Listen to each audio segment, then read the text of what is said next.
Good afternoon. Good afternoon. See, Keston's here early today. Super duper. We're just waiting for one. And that's Desiree.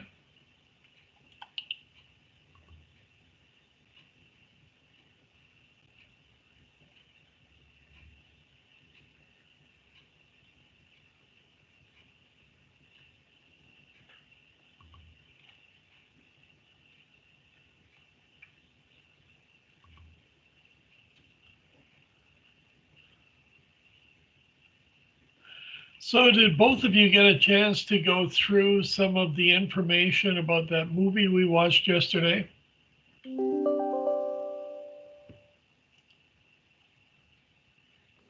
Do you mean the PowerPoint you sent us and the assignment thing? Yep. Yes, I did. Okay. Fantastic. Okay, so we're going to begin anyhow. I notice that Desiree is not answering right at the moment, but we'll start up anyhow. So, what we're going to take a look at today is an area that we have talked about in the past. And this was in Intro to Business, and we're going to go over it again here, and then we'll take on a second chapter. So, there are two chapters, one on entrepreneurship and one on planning. So, we'll take a look at both of these. So, the first thing I'm going to do is I'm simply going to maximize this. And I'm just going to double check this here as well. Fantastic. And we'll get this out of the way.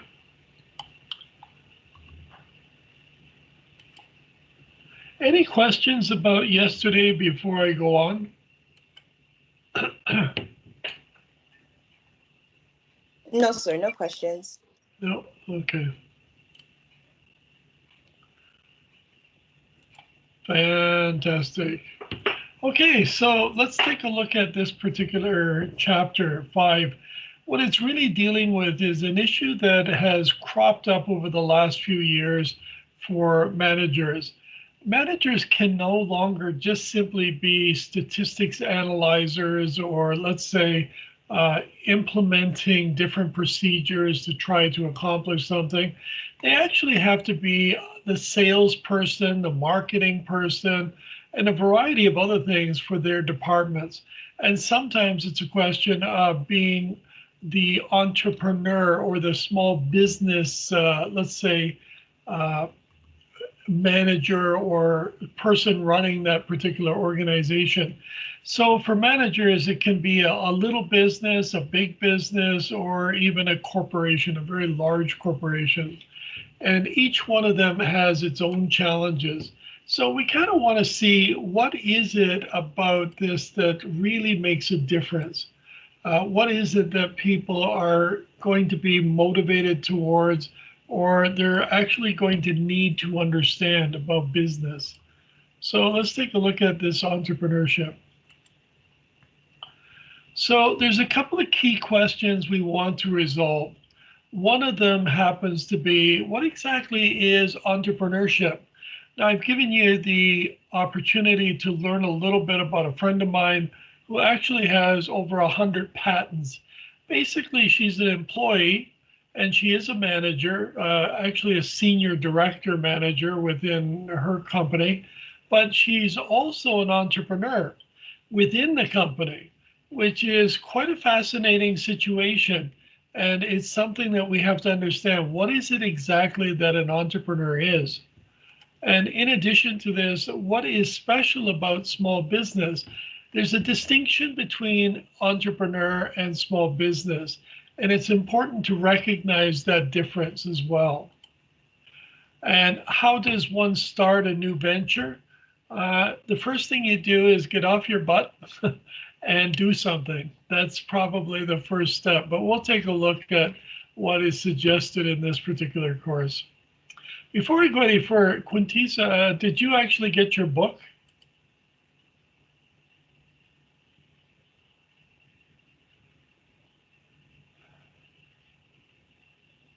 Knock, knock. Oh, Sorry about that. I haven't heard back from Leilani as of yet. I emailed her again yesterday. I can't remember what time, but I Okay. still haven't heard. You might want to check your bright space again later when we take a break, and that'll maybe it's there already and they just haven't gotten it back to you yet. Okay, no problem. I will. Okay, so another question we want to have an answer to is what resources support entrepreneurs within a business development? What exactly is there for them? There's a lot of organizations, especially for women. There are quite a few organizations trying to get more women into business, and therefore there's a lot more capital available than there used to be. So these are some of the things that we want to have solutions for. So let's take a look at going a little bit deeper with it. So, what is an entrepreneur? It is an individual who takes a risk. That's fundamentally what an entrepreneur is. They don't care as much as you might think about the money. They don't care about the hours. They don't seem to care very much about anything. It's the passion of getting that fundamental issue that they want to solve done. That's what it takes, but they're willing to risk their time and their effort.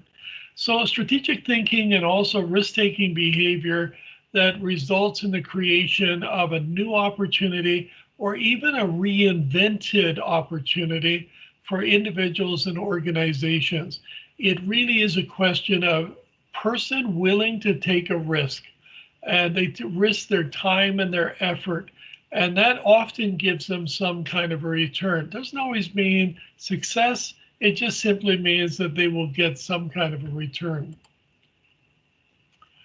The entrepreneur themselves is that individual. And once again, it's a person who takes action to pursue the opportunities and situations that other people tend not to do. Lots of people have phenomenal thoughts. They have amazing, let's say, illuminated periods when they come up with brilliant ideas, but they never act on them. And that's a major disadvantage. It's a serious disadvantage. I'll even give you a good example.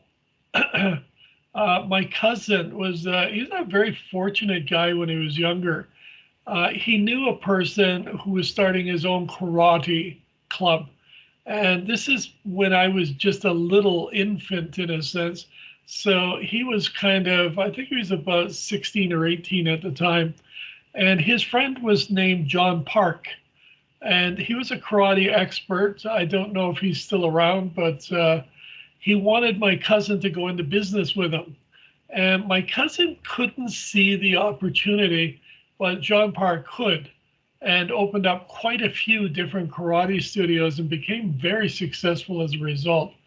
My cousin had many opportunities, even including my uncle, who was a stockbroker, actually had a man come up to him and suggest that he invest in a business he had, which was making concrete blocks.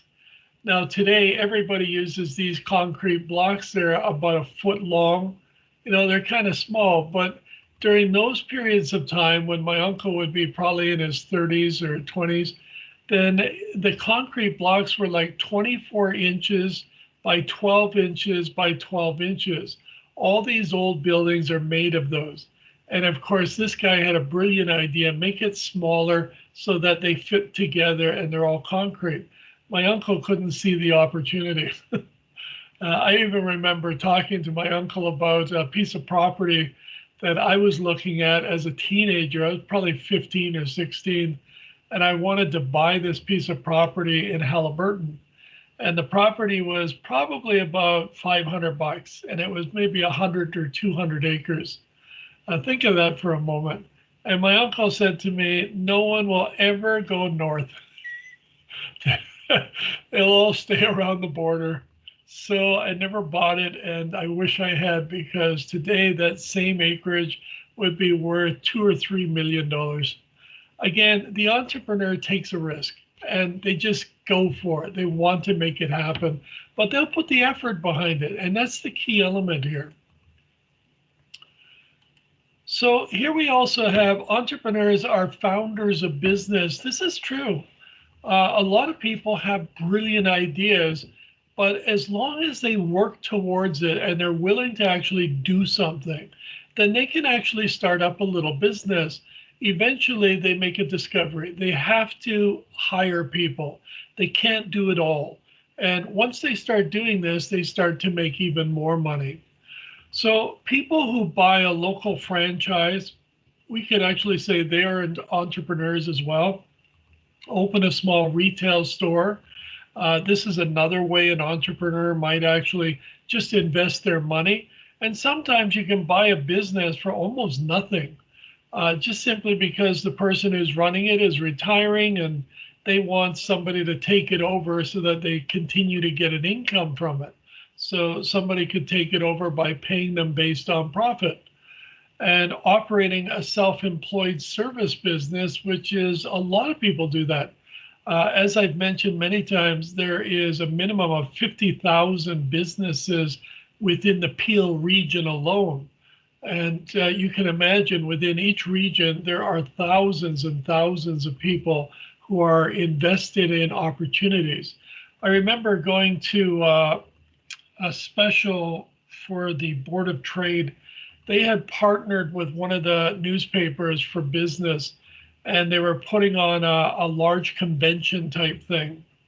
And this is where Herchevek was from the Dragon's Den. I got to meet him as well. What was interesting about that is literally 10,000 people showed up to listen to him, listen to his life story, and to rationalize why they were also entrepreneurs.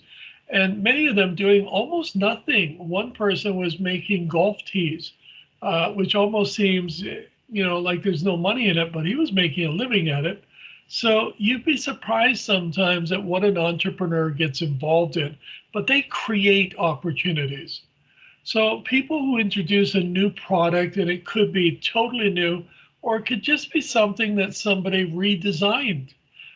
Remember, I've shown you this before, that some people make cupcakes with a little icing on top, and other people put faces on it with icing. And the next thing you know, everybody wants the one with the face on it. They don't want the ordinary one. And even better, if you could make it for them. There's a fellow who was on YouTube for a little while. He did something brilliant. He was trying to do something for his kids, and he was making, what do you call it, hotcakes. And as he's making all these pancakes, he decided that, well, they tend to heat up a little differently when you put them down. And he was a little artistic. So he started making faces. And they were really good. So you get this thing that looks like Winnie the Pooh, or it looks like one of the, let's say, movie stars or something like that. Really fascinating. In fact, it went viral. So really fascinating that they create these things or they reinvent a way of doing something. And it doesn't take much. And we're going to watch a little video about Richard Branson a little bit later when we finish these slides, because his life story is fascinating. And he's a billionaire. Just think of it. I could show you quite a few people who have started with absolutely nothing, and they have accomplished tremendous things. And he's also dyslexic, by the way. Typical characteristics of an entrepreneur. They want to control their own life. It's just that simple. They don't want somebody else pulling strings. I think I even told you the story in marketing of Kevin O'Leary, who was from Quebec, and he became a multi-billionaire by creating Reader Rabbit, which was a piece of software. It was a very simple program. But his claim to fame was he was working in a small store, and somebody dropped some ice cream on the floor, and his boss, being in a bad mood, told him to clean it up right now or get out. And he basically said, "I'm leaving." And he decided at that point in his life, it was just that one little thing that broke the camel's back. And he suggested to himself as a teenager, No one will ever control my destiny. I will do whatever I have to do to make sure that I control it. That's what an entrepreneur does, in a sense. They take command, they decide, who cares what happens? I'm just going to do it. High energy level, they do, because of that behavioral characteristic, that attitude they have, they actually do tend to attract to themselves a much higher energy level than most people. They seem to find it when other people seem to lose it. High need for achievement. We're really talking about a passion towards something. They're highly focused about something. And that's where we're talking about the achievement. They must achieve something, but in that one area that they're focused. Tolerance for ambiguity, self confidence, passion, and also action oriented. They don't care what you say. If you tell them it's a bad idea, they'll do it anyhow. If you tell them you don't think they'd ever make any money at it, they'll do it anyhow. If you think it's a stupid idea, they'll do it anyhow. They just have that desire, it's got to be done, and they really believe in what they're doing. Self-reliant and also desire for independence and also flexibility. They're highly flexible individuals. If one thing doesn't work, they do something else. If that doesn't work, they do something else. And if one thing doesn't work, then they switch to something else. Again, they're always focused in the same area towards the same goal, but they'll try anything to make it happen. They just cannot be put down so easily. Typical entrepreneurial background experience.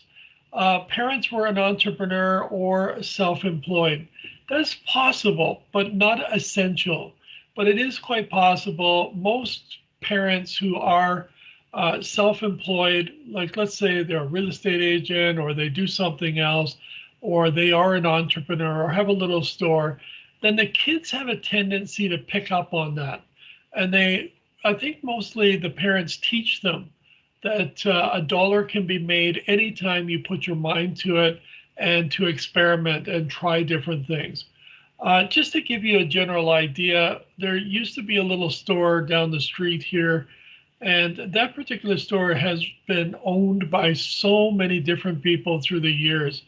But there was a young couple who actually took it over, who had no business experience, no real interest in being an entrepreneur, and basically went broke within a very short period of time, simply because they wouldn't make an effort. You have to make an effort. Families encourage responsibility, initiative, and also independence. Well, I kind of told you about the student I had whose son, 14 years of age, had his own Square account. In other words, he could take credit cards. And he was doing something incredibly fascinating. He was selling websites for 99 cents. I actually taught him that he wasn't charging enough, and he agreed to me. So he actually started charging, I think it was $20 by the end of it, 19.99 or something. But it was very encouraging to see that his parents were not only requiring that he do his schoolwork, but also giving him enough encouragement to start his own little business. He will definitely be self-employed literally for the rest of his life, because he'll learn how easy it is as you start to build on something. And have tried more than one business venture. Entrepreneurs usually try many opportunities before they finally succeed in a big way. Having relevant personal or career experience is to your advantage. Knowing what it is that you're going into. It's not essential, but it is a good idea. Becoming an entrepreneur between 22 and 45 years of age. Now, this is a little bit old, this slide, because there's an awful lot of senior citizens doing the same thing nowadays. As they're beginning to discover, it can be quite expensive if you don't have a good source of income coming in. So a lot of them have started their own enterprises, their own little businesses, and they're really good at it.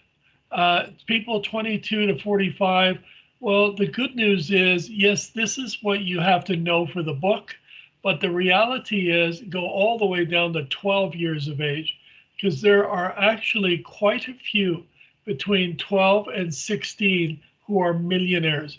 And we're talking about 1,000. Just think of that for a moment. Kids who have decided that they can actually make a couple of pennies somewhere, and they have really gone to town with it. And as soon as they start to make money, they just don't give up. They just jump at it. Even if it's only for them $1 or two, in a month, they think that this is like the gold mine. So having strong interest in creative production and also enterprise control, again, they're different things that you can explore. Seek independence and also a sense of mastery. All of these are elements that really are typical for an entrepreneur. I had another student quite a few years ago who I actually have a video somewhere of her. She takes her cell phone, walks in the park, and talks about women's issues, only one at a time. And then she posts them on Instagram. She has Pinterest, and she also had YouTube. And the only reason I found out about that is because I asked the class to do a project, and it was creating their own video, and she was the one who actually instigated how to go about doing it for them. She's really quite fascinating because I wouldn't say her videos are really good. It's just that she's acquired somewhere in the neighborhood of 40 or 50,000 people who follow her. So there's a chance to make a business out of that as well. And I did tell you about the young woman who broke up with her boyfriend and went on YouTube just to rant and put him down. Well, she's today worth over $30 million. And that'll give you an idea of what is possible. And again, it doesn't have to be something that you had to do. It's just something you thought, I'll do it. So recent women and also members of visible minorities become entrepreneurs. There's a lot of really good reasons. It's necessary. They can't find employment, but they have skill. So apply it. You'd be surprised sometimes that people are looking for it, but they can't find it, or they can't afford a 40-hour-a-week person, but they can afford to pay you for a couple of hours every week. If you can do the job, well, you can sit at home and do that job and gain economic independence. This is another really good reason, by the way. And I do know quite a few people who are like in that category. Providing a pathway to a career success, 1,000%. That may be blocked otherwise. Maybe that glass ceiling, remember, can't get to the top because people won't let you go past a certain level. Well, you can create your own path and create your own opportunities. I hate to tell you this, but people who follow their own dreams and are not willing to give up usually achieve it in some way or another. Common myths about an entrepreneur: they have to be born that way. No, they do not. They're just, something happens in their life where they decide, I'm not going to put up with this crap anymore, and they do their own thing. Or they become really encouraged by something and decide they're going to do it. They're going to try it. The fundamental here is you just got to go ahead and see what happens. Maybe you'll fail miserably, but the good news is you'll be good at it. So, and I'd hate to tell you how many times I've done this as a kid and also a teenager. And even as I grew up, I had different little businesses from time to time that I just thought I'd try them, and they died miserably. But you learn a tremendous amount from even the failures. The successes are wonderful, but the failures are even better because you learn so much. So you're not born that way. You just happen to find a reason to do something. Entrepreneurs are gamblers. They take a chance. I've often told my students, especially for business communications, and I know I probably have mentioned it to you guys as well, but one of the things you can do with your cell phone is you can video yourself, and you can just simply hold it at arm's length and you can talk to it, Pick one subject that you're doing, maybe in your course. You want to talk about the entrepreneur. So explain what an entrepreneur is. Show a couple of little clips of what an entrepreneur is like, some of the things they've accomplished and what you've learned from them. And the next thing you know, then tomorrow you pick another subject and you talk about that one. And within a year, you have over 300 videos posted on YouTube and Facebook and all the rest of them. These are just like a trickle.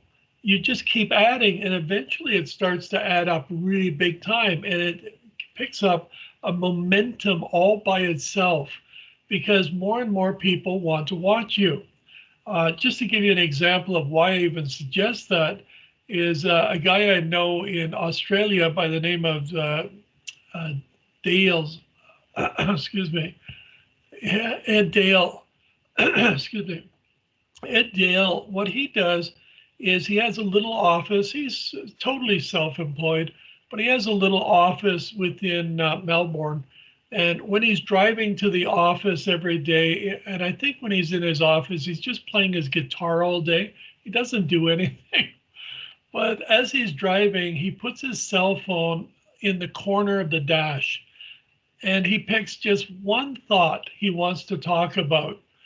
And he has a common thread throughout. So it's always business, but he will actually just talk as he's driving as if he has a passenger and is trying to explain something. And it'll go on for about 30 minutes. I think he drives in circles most of the time. But by the time he gets to the office, he's finished talking. And that's the end. And he wishes you a great day. And then the next day, people log in again. Well, he has about 3 to 4 million subscribers at this point.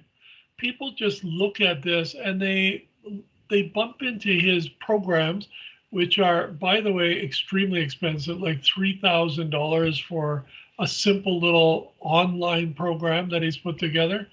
But he's been doing this year after year after year, and he's probably in the 100 million category. Just giving you an idea, he's just a normal individual, just drives a normal car, but he's super rich. And again, he just has a passion for doing this. And again, you could do the same thing. Oh, you could be like this little kid here in the corner. So small businesses are a slightly different element. They're usually started with people who may not have the inkling of an entrepreneur, but maybe partially entrepreneurish. They want to take a risk and they have money. When you put money into a small business, you can buy one or you can start one. Most people buy an existing business that has some degree of traction where people are going in and buying on a daily basis and it has a reputation. So one with 100 or fewer employees is what we call a small business. The more people you have, the more headaches you have as well, and the more managerial you need to be. I'll just give you a quick segue here. I knew a fella long ago. I used to do a lot of work for him with one of my companies. We did a lot of carving of letters. He would use them on big signs, like bulletins and things like that on the side of the road. We used to do all of that for him, but he used to have over 100 employees. And one day he decided he'd had enough. He had a nervous breakdown. He and his wife were the only people running the company. The problem was scheduling, problem with getting people to get out of bed and do something. And then because most of them worked outside, putting up signs and stuff, he found it really difficult. So sometimes, yes, it's nice you make lots of money with lots of people, but the problem is you also have the headaches that go along with it. 48% of the private labor force works in a small business environment. Most people think it's the big corporations. It's not. It's the little companies that are creating the opportunities. And they're established by starting either a new business or buying an existing one. A lot of people like to buy an existing business, once again, because it already has a clientele. People know who you are and you've been around for a while and it's not a gamble. So they're more willing to come into your business. And buying and running a franchise is another thing, but be very careful.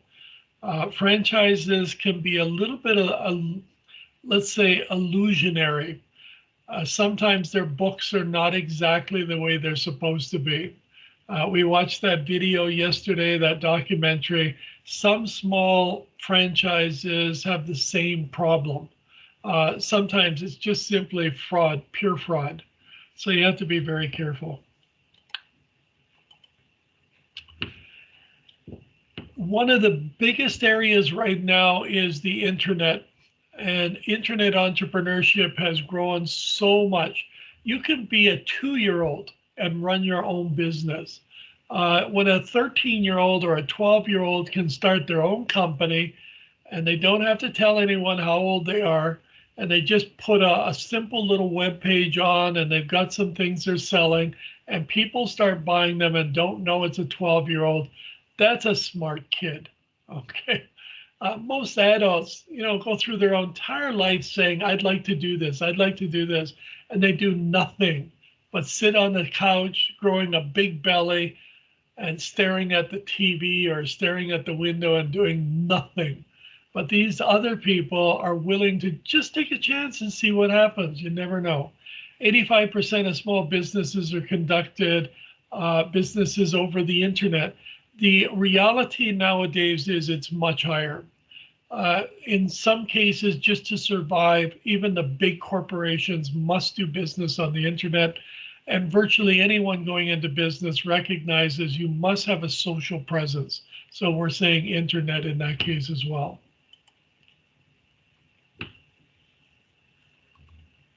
So since an entrepreneur is a person who's willing to take a risk and they'll take a chance, this doesn't always mean with money. This is a misconception that you have to have an unlimited amount of money before you do something. That's baloney. All you need to have is enough focus and courage to do something and see what happens. It may take you a lot longer to build up momentum, but you'll build it and it'll be very strong because it took a while. So these are some of the issues that entrepreneurs, sometimes it's misconceived that you have to have vast amounts of money. But for a small business, you do have to have money. You have to have quite a bit of it simply to sustain you. We've often talked about the cycles within business. Sometimes you'll sell a lot and then all of a sudden there'll be a dry spell and then you'll start selling again. So you have to be prepared for those times. Family businesses, I've known a number of people in family businesses owned and financially controlled by the family members.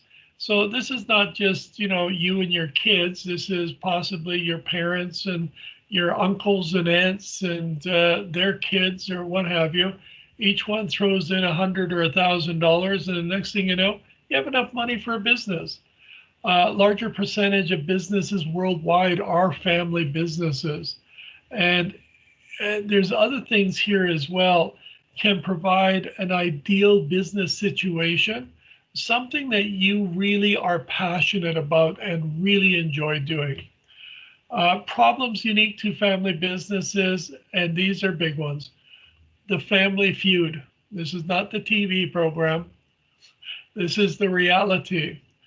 The bad part of family feuds is that you have different opinions. Different people think different things should happen within a company. There's a good example. I can't remember the name of the family, but they own a lot of theaters. And this particular family was divided between several brothers. And as they got older, they decided their kids should take it over. One of those kids decided he wanted to run it.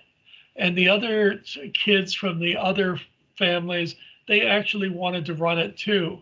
So they gave him an opportunity and he made it $1 billion enterprise. He brought it right up to the 20th century. So all the other ones kind of are quiet in the background, but they still bitch a lot.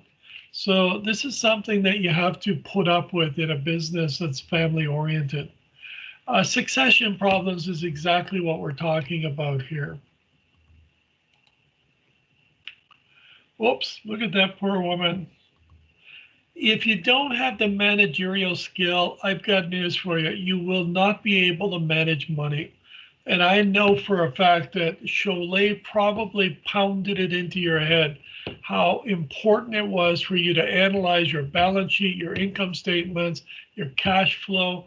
You really have to know your numbers because some people just don't do it and they don't have an idea of what's going on around them. So sometimes without the managerial experience, you basically fail. And it's only for that one reason you didn't know what you were doing. The bad part of this is there are a lot of people out there through different organizations that can help, but most people never reach out for that help to those organizations. But they exist simply to help you. Lack of experience, that's a big one. Uh, and let me give you an example of lack of experience and expertise. There was a couple of young girls who were working in a restaurant in the United States, and I watched the documentary on this. The two of them were having a really hard time. It had been almost a year since they bought the place, and they bought it based on leverage. Whatever profit that came in, 80% of it would go directly to the previous owner to pay it, and the remainder would be for them. The bad part of this is neither one of them had any experience. They had just been servers. So, in other words, they were waitresses and they had no management experience, no food experience, no acquisition experience for food or tables, tablecloths, anything that they had to have, or gas or the lease for the building or anything. They knew nothing. And of course, they went broke as a result. When somebody came in to assist them, because this is what the documentary was about, they were able to get them back up and running again by showing them the practices that they had to use. And they were just basic management, plan, control. You know, you have to have these elements in order to make sure that things are done properly. Lack of strategy and also strategic leadership. You have no clue what you're doing. uh, I've seen people like this. I know a couple of guys bought a restaurant and just because it had a liquor license, and all they did was they went in waiting for people and drinking all night. It doesn't help. You got to get off your butt and go out and grab people and bring them in the door. Poor financial control is a giant. You need money to make money. Growing too fast can be extremely dangerous if you don't have experience. The reason I'm saying this is simply because you can be inundated, and this goes with your finance, it goes with your planning. If you don't have the ideas in place of what you will do if you get so much business, then you will not be able to handle it. And a really good example of this is what happens on Kickstarter. Sometimes some of the people who do really well, they put their product on to see if somebody likes it and will donate some money or buy into it or something. And they raise hundreds of thousands of dollars and then they go bankrupt because they have no idea what to do and they don't know how to perform and how to make the product. They just had an idea, which is not enough. You really have to think it through carefully. So growing too fast can actually put you into bankruptcy. Insufficient commitment. I've met people like this as well, working full time and think, oh, well, I'll spend 20 minutes a day. And then you end up finding out that, well, they close the business and you ask them, how much time did you spend on a weekly basis? And they say, oh, I looked at it every so often. That's not enough. You have to have a commitment. Ethical failures. Well, this is another issue we talked about yesterday. And we watched that documentary. It probably had most of the elements that plague little businesses. Ethical. Well, let's just go to that woman there. She's in front of a restaurant. I can tell by looking at it. This particular individual probably started off with fairly good portions of food and then started cutting back. And then probably found that the cook was probably the highest paid person in the entire restaurant. She decided to let him go and she started cooking. Well, maybe she doesn't know how to cook. Maybe she's like me. She knows how to bake water. Fantastic. So small businesses are unique. What's really indicative of a small business is it takes money, whereas an entrepreneur is kind of using up their own risks. So question number 3, how does one start a new venture?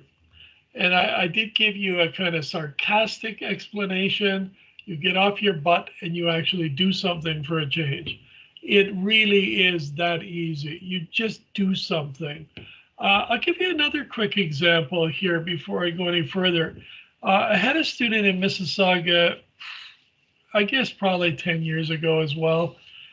She was from the Meadowvale area, and her son was really interested in astronomy. She had bought him a little telescope so that he could actually watch the stars and the planets and that.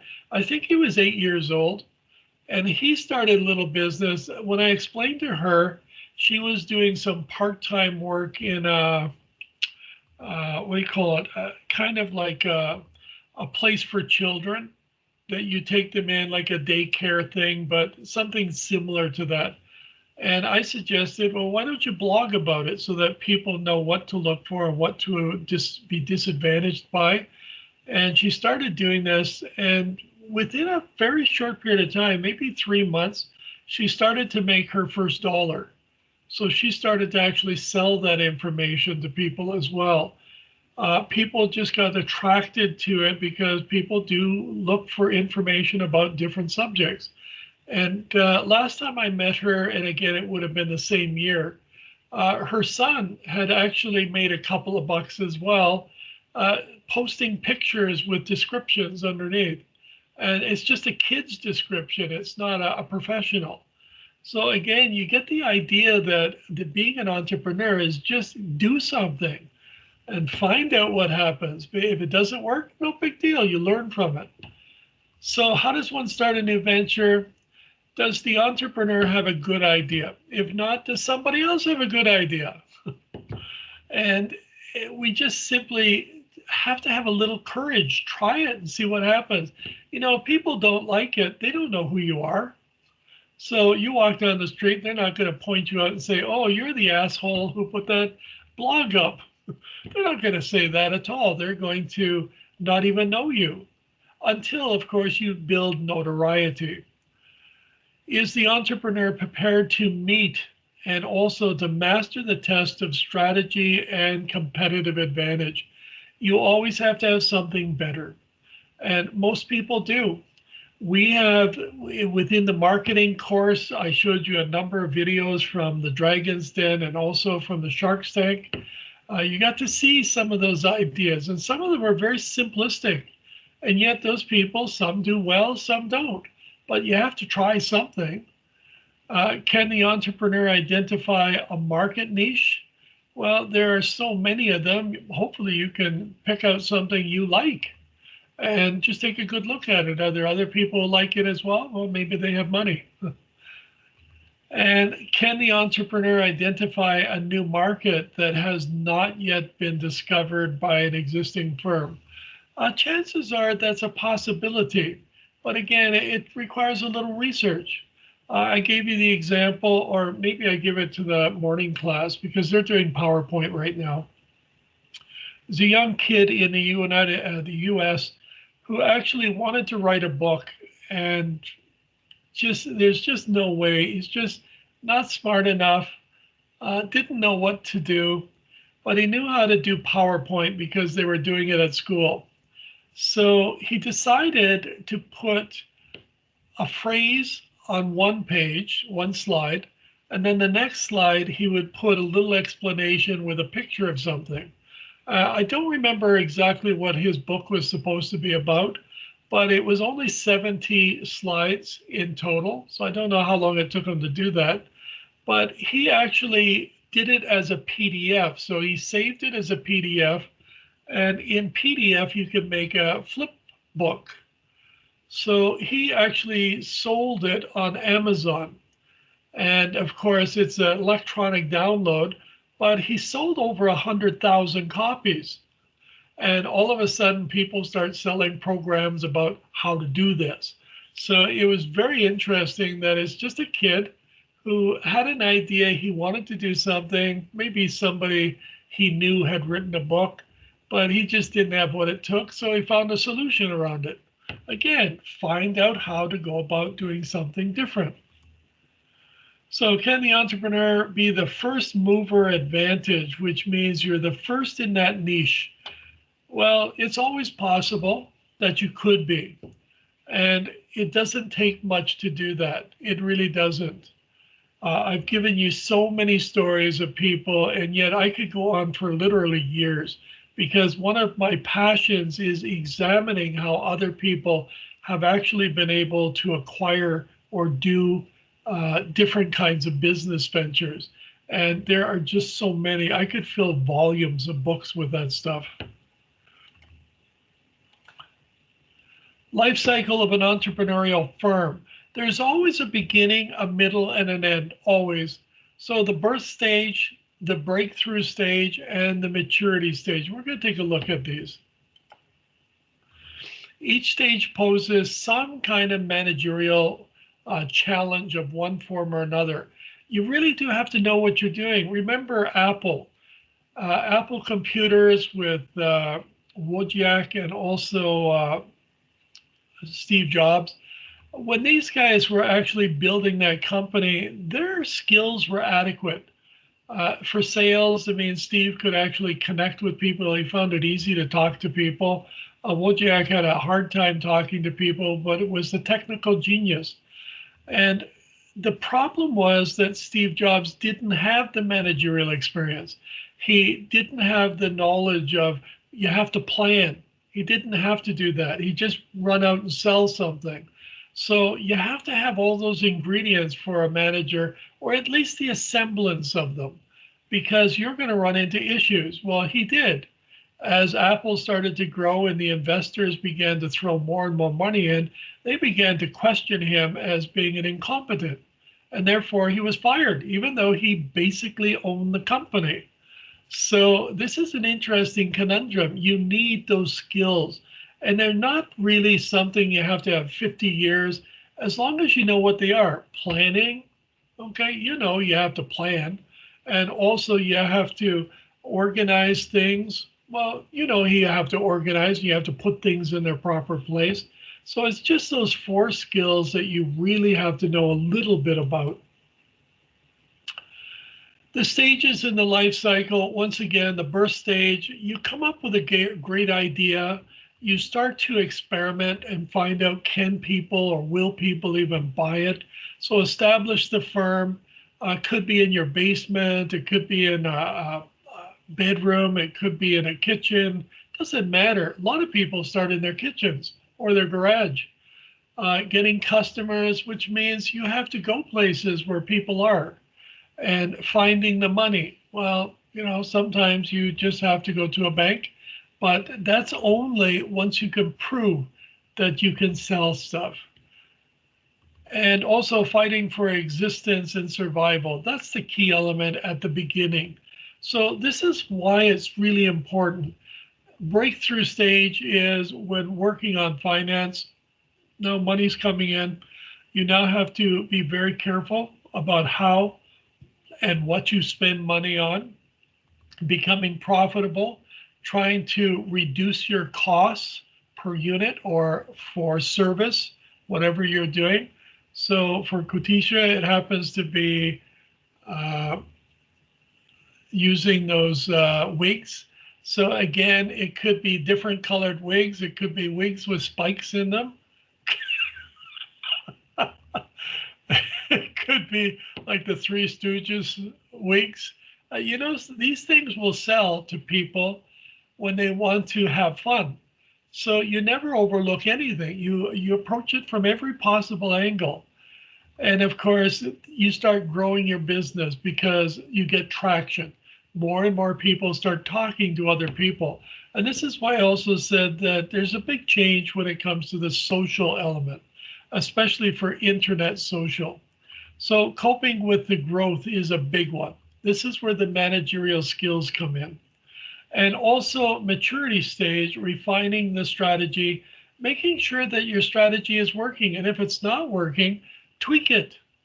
Don't just keep living the same dream. Change it, modify it. If you find that, as the auto industry found that metal was getting so expensive to have it chromed, that they decided to start using neoprene. So bumpers are nowadays made out of plastic. They're not actually steel anymore. Steel is underneath, there's a girder underneath, but the plastic makes the car look a little different, a little bit more complete. Managing for success and continuing your growth. So investing wisely, buying the right machinery at the right time or the right building, or renting the right desks or chairs or office space, whatever it happens to be that you need.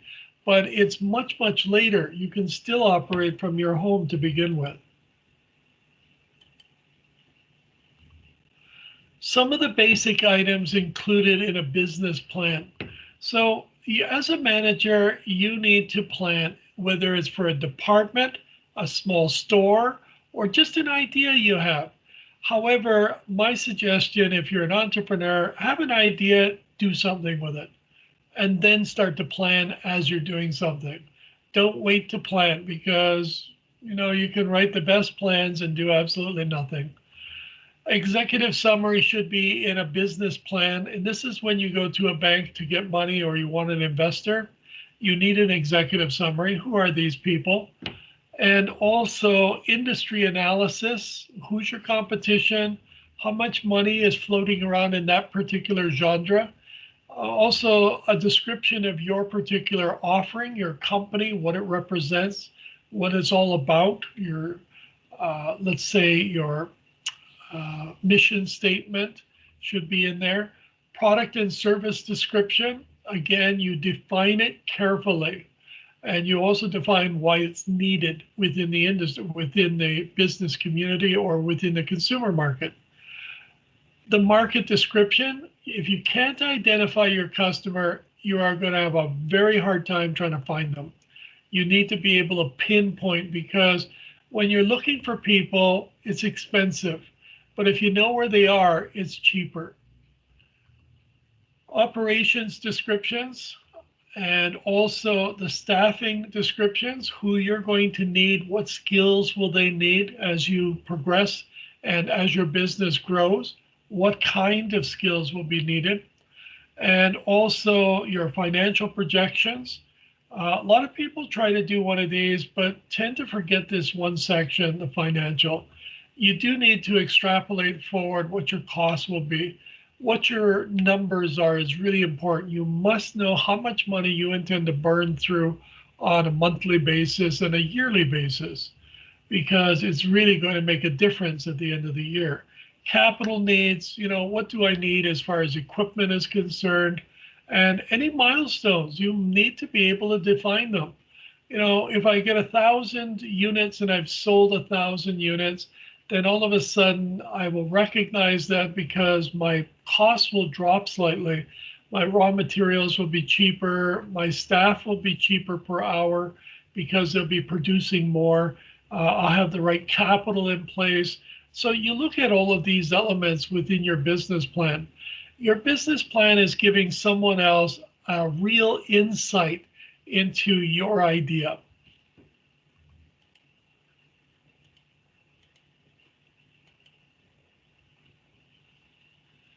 So these will also be on your final exam, and it's really important for you to know these ones, and you should already know them. I think we've covered them many times before. Sole proprietorship, it is a single individual. Please do not say it's one or more people, okay? It's a single person. Sole proprietor, by definition of Revenue Canada, is self-employed. Partnership is two or more individuals who are self-employed, but they can be called a firm as well. Corporation is a legal entity unto itself. So it's a separate legal entity that exists separately, and therefore it has all the rights and obligations and responsibilities that an individual would have. It can buy, it can sell, and it can be held responsible. Limited liability corporations, little different here because now we're really protecting. So it combines the benefits of all types of ownership. Liability is limited like a corporation. So in this situation, corporations are like a shield to the people who functionally run them. So only the corporation is held responsible. But in some situations, if something illegal is done by the staff and it causes a corporation to do something that is illegal, then there is no protection. Taxes are paid as if it's a partnership. So limited liability really does restrict how the corporation functions.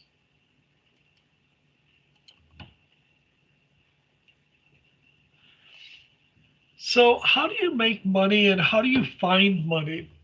You know, there are a lot of different sources out there. A lot of them are rarely ever talked about because most people don't even know they exist. It takes a lot of experience to kind of bang your head against the floor a few times to figure out there are other ways of doing something. Debt financing, you can borrow money from virtually anyone, your parents, from a bank, from a trust company. Sometimes people will just lend you money and you have to pay it back with an interest. So we call it a reward, in other words, interest. However, sometimes you have to sell a piece of your interest, in other words, your company. And to do that, we call it equity financing, where you issue shares. These shares give that person or that entity, whoever it happens to be, or whatever kind of company it happens to be, it gives them an interest in your business and therefore an interest in your profits as well. And they must be paid their share. However, there is an alternative, it's not here, and that is factoring. Sometimes factoring is a great way of getting money.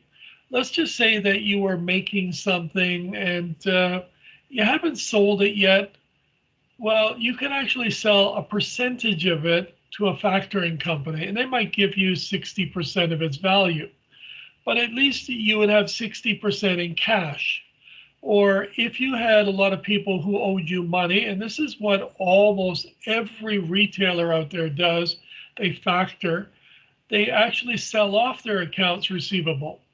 So they'll get maybe 70%, so 70 cents on the dollar, and it'll be up to the factoring company to go after them. It'll be an insurance company who actually goes after the person for not paying their bill.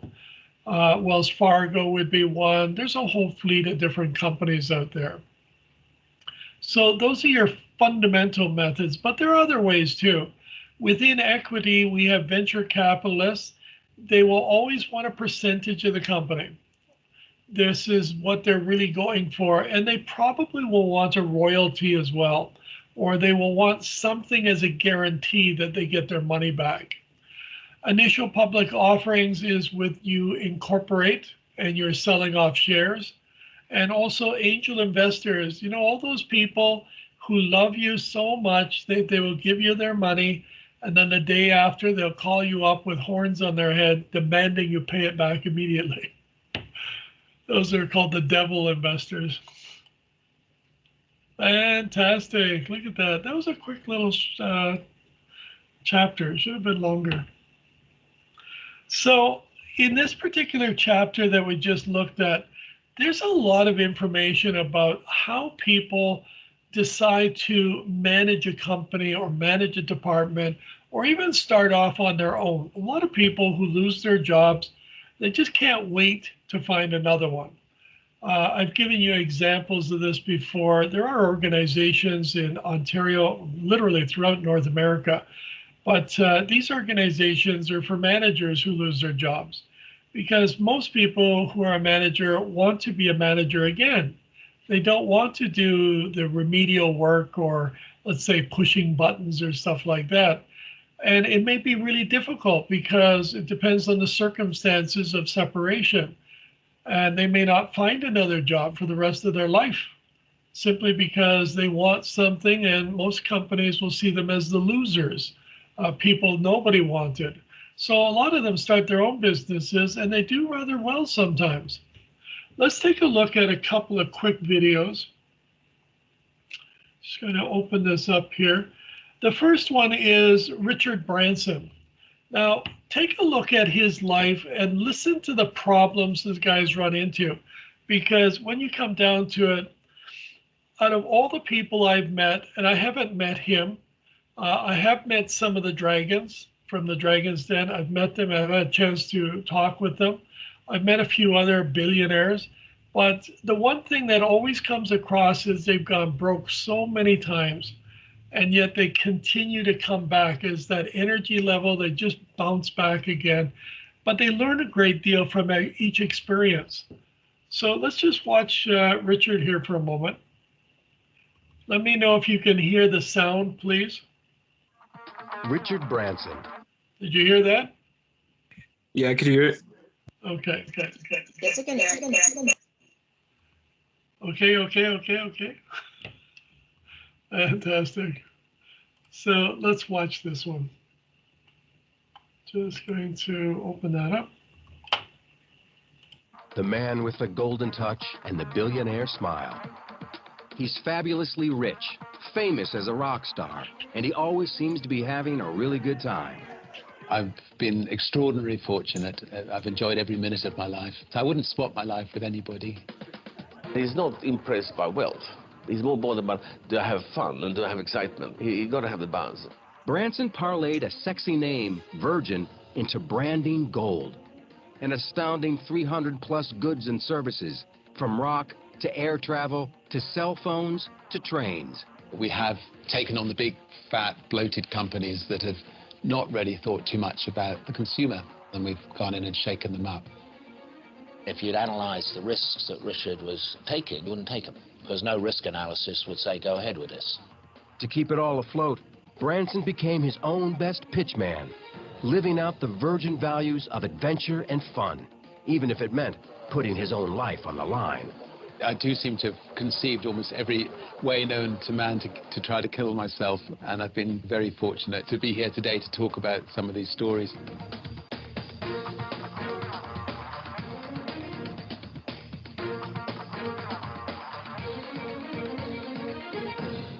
If such a title actually existed, Richard Branson might really be the most interesting man in the world.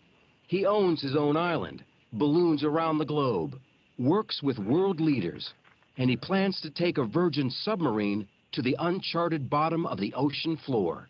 His riskiest adventure yet. You only live once, and we accept that there are risks attached to doing something that mankind hasn't done before, but we go there with our eyes open. Branson has spent much of his life on the high wire of entrepreneurial risk. He has amassed a personal fortune of more than $4 billion. Can't be bad.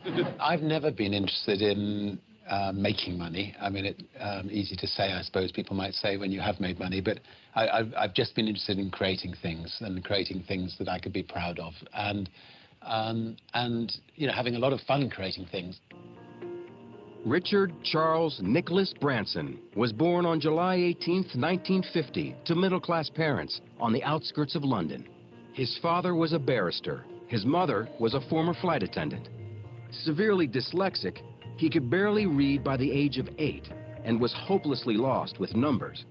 School was painful. You know, I'd look at a blackboard and wouldn't be able to understand anything that was going on. Interestingly, if you look at the history of dyslexics, they often exceed quite exceptionally because they concentrate on the areas that they're good at. It certainly taught me the art of delegation from quite a young age. Nick Powell was Branson's closest friend and future business partner. I always thought with Richard that he was going to make an impact on the world. You could tell from a relatively early age that he had qualities that were not common amongst all the other friends that we had. We used to play dare, sitting on either side of the white line, and it was the last one to move when the car came down the road. Richard always won the games of dare. But Branson had a strong entrepreneurial streak. When he was 13, he tried growing Christmas trees for sale. He tried breeding parakeets. At 15, he decided to launch a national student newspaper. I worked out of a phone box at my school, ringing up Coca-Cola, ringing up people to try to write for the magazine, ringing up Barclays Bank to try to get them to advertise. There'd be queues of people outside the phone box as I was shoving more money into the phone. The magazine Student was an instant hit, with a circulation of 50,000. Graham Boynton reports on the travel industry for the London Telegraph and has been covering Branson since the 1980s. Although he was a child of the 60s, he was always slightly awkward. So I think what happened was that business gave him a vocabulary, a raison d'etre, and he went from there. In 1970, Branson started a mail-order discount record company that he hoped would raise money for the magazine. The first order of business was coming up with a name. Somebody suggested slip disc records. We had the old vinyl disc which kept on slipping. Somebody else laughed, why not Virgin? We're all virgins, and hysterical laughter all around. And I suddenly thought, I am virgin at business. I might be virgin at other things as well, and why not Virgin? A postal strike in 1971 nearly deflowered the mail-order record business. So Branson decided to open a record store, one with headphones and water pillows that catered to a younger generation. Simon Draper, Branson's cousin, was his first record buyer and the future head of Virgin Records. Everyone was paid the same. So there was just a kind of a feeling that no one should be earning any more money than anyone else. But if you stop to think about it, it was actually convenient to have everyone paid the same because it could pay everyone less. Some of the people who worked for Richard in the record shops in Notting Hill, they used to steal the records out of the shops, and they were absolutely amazed when Richard fired them for stealing. He was wired to be a businessman from day one. 5 months after opening the Virgin store, Branson was suddenly arrested for tax evasion. He was discounting his records in part because he had figured out a way to get around a 33% record tax. He spent a night in jail, and his parents had to put up their home to get him out. He thought that the part of life's game was to avoid paying tax. And I think that must have come as a huge shock to Richard. He was extremely upset. But he behaved impeccably. He carried the can, so no one else had any penalties. I had managed to avoid a criminal offence by paying what the Customs and Excise needed. And we expanded our record shops very quickly so we could get the turnover in order to pay off the debt. Since then, I've made sure that we've done everything ethically and without worry that someone's going to come knocking on our door. To pay off a $150,000 fine and avoid going to court and possibly prison, Branson rolled the dice on some new ventures, including a recording studio and a new record label, which he launched with his cousin Simon Draper. Their first signing was an unknown folkie named Mike Oldfield with an odd instrumental album called Tubular Bells. We're asking each other to take a punt at what we thought it was going to sell. And I seem to think that I thought it would sell 20,000 copies, which seemed a lot to me at the time. But millions later, it's a very different story. 16 million, to be precise. Overnight, the record put Virgin on the map and made Richard Branson, not yet 23, a millionaire. Branson poured his profits into new artists and ventures, but his willingness to reinvest all his winnings unnerved his partners. Nick Powell put up so much resistance that Branson bought him out. I didn't believe we had enough cash flow to sustain the expansion of the company, and I was wrong. I'm willing to double down, maybe more than I recommend to other people. But there have been occasions where I've got my wife to sign this bit of paper and she hasn't realized that the house has been put on the line for the next business venture.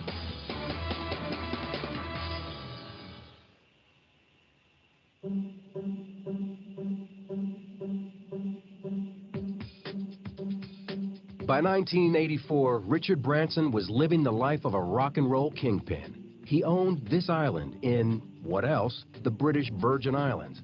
And Virgin Records was one of the most successful independent labels in the world.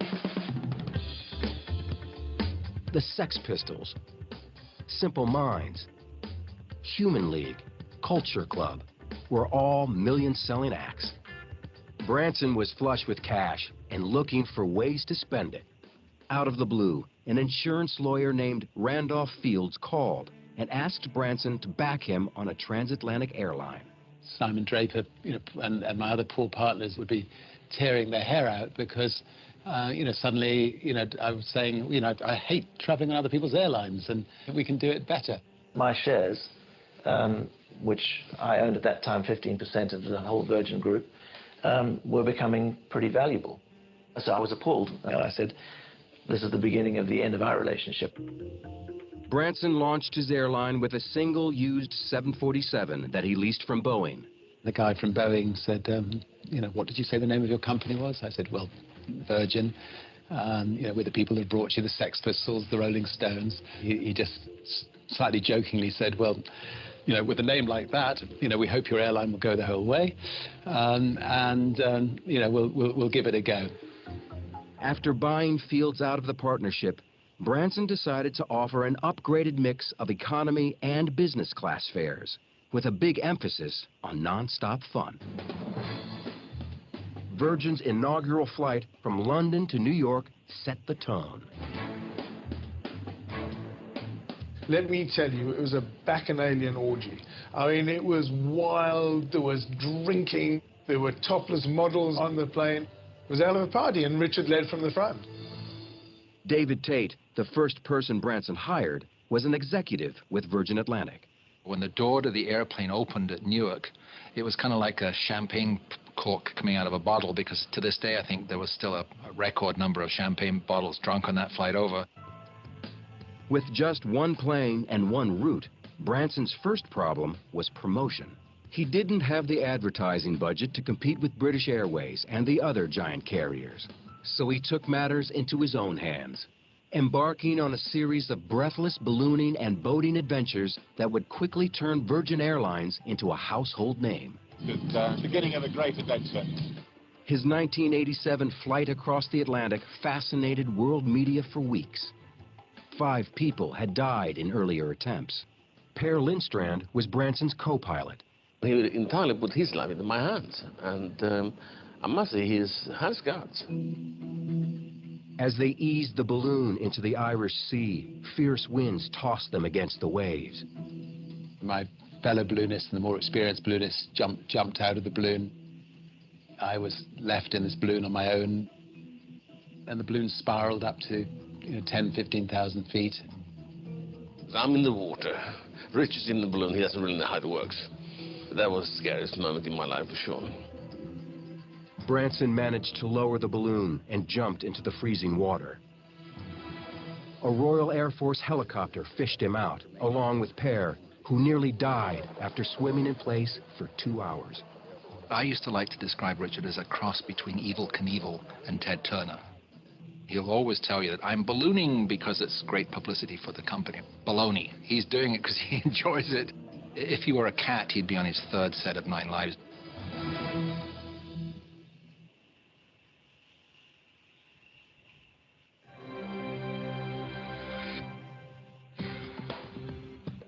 By the end of 1989, Richard Branson's world was expanding on all fronts. He married his longtime partner, Joan Templeman, in a ceremony on Necker Island. The couple already had 2 kids, 4-year-old Sam and 8-year-old Holly. The company was also branching out.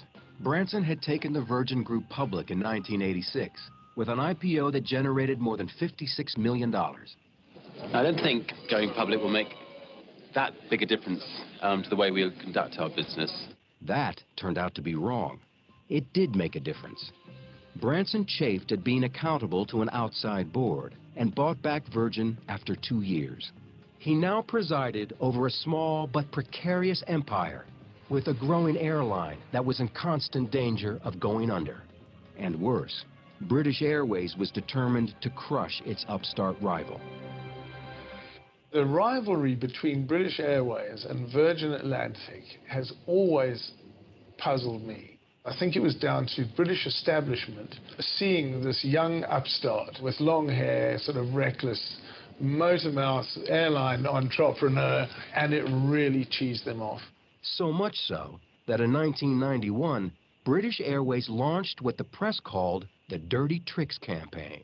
They had teams of people, behind closed doors, illegally accessing our computer information, ringing our passengers, pretending to be from Virgin Atlantic, saying we had, flights that were cancelled and switching them onto British Airways. They had people going through my rubbish bins, going through the rubbish bins of our clubs, trying to, pick up any kind of dirt on us. They were placing stories in the press and so on and so on. Most damagingly, Branson was convinced that British Airways was stoking rumors that Virgin was insolvent and about to go under. Will Whitehorn is the former head of Virgin Galactic and has worked closely with Branson since 1987.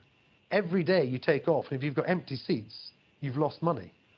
So if somebody can persuade passengers not to book with a certain airline because they think it's going to go bust, it will go bust. Branson was fighting to keep Virgin Atlantic alive, and once again, he put his life on the line to do it. He took off on another dangerous promotional balloon trip, this one over the Pacific. Watch your ears. Pressurising. Pressurising now. We've got the watch on here. In the middle of the Pacific, we lost 2 full fuel tanks. And we didn't know we had enough fuel to make it. Do we have any chance?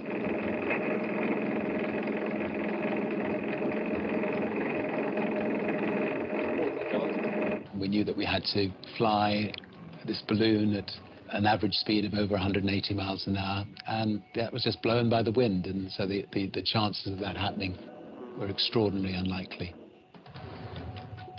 But we got right into the core of the jet stream and suddenly saw the speedometer going 150, 160, 170, 180, 190, 200, 210, 220.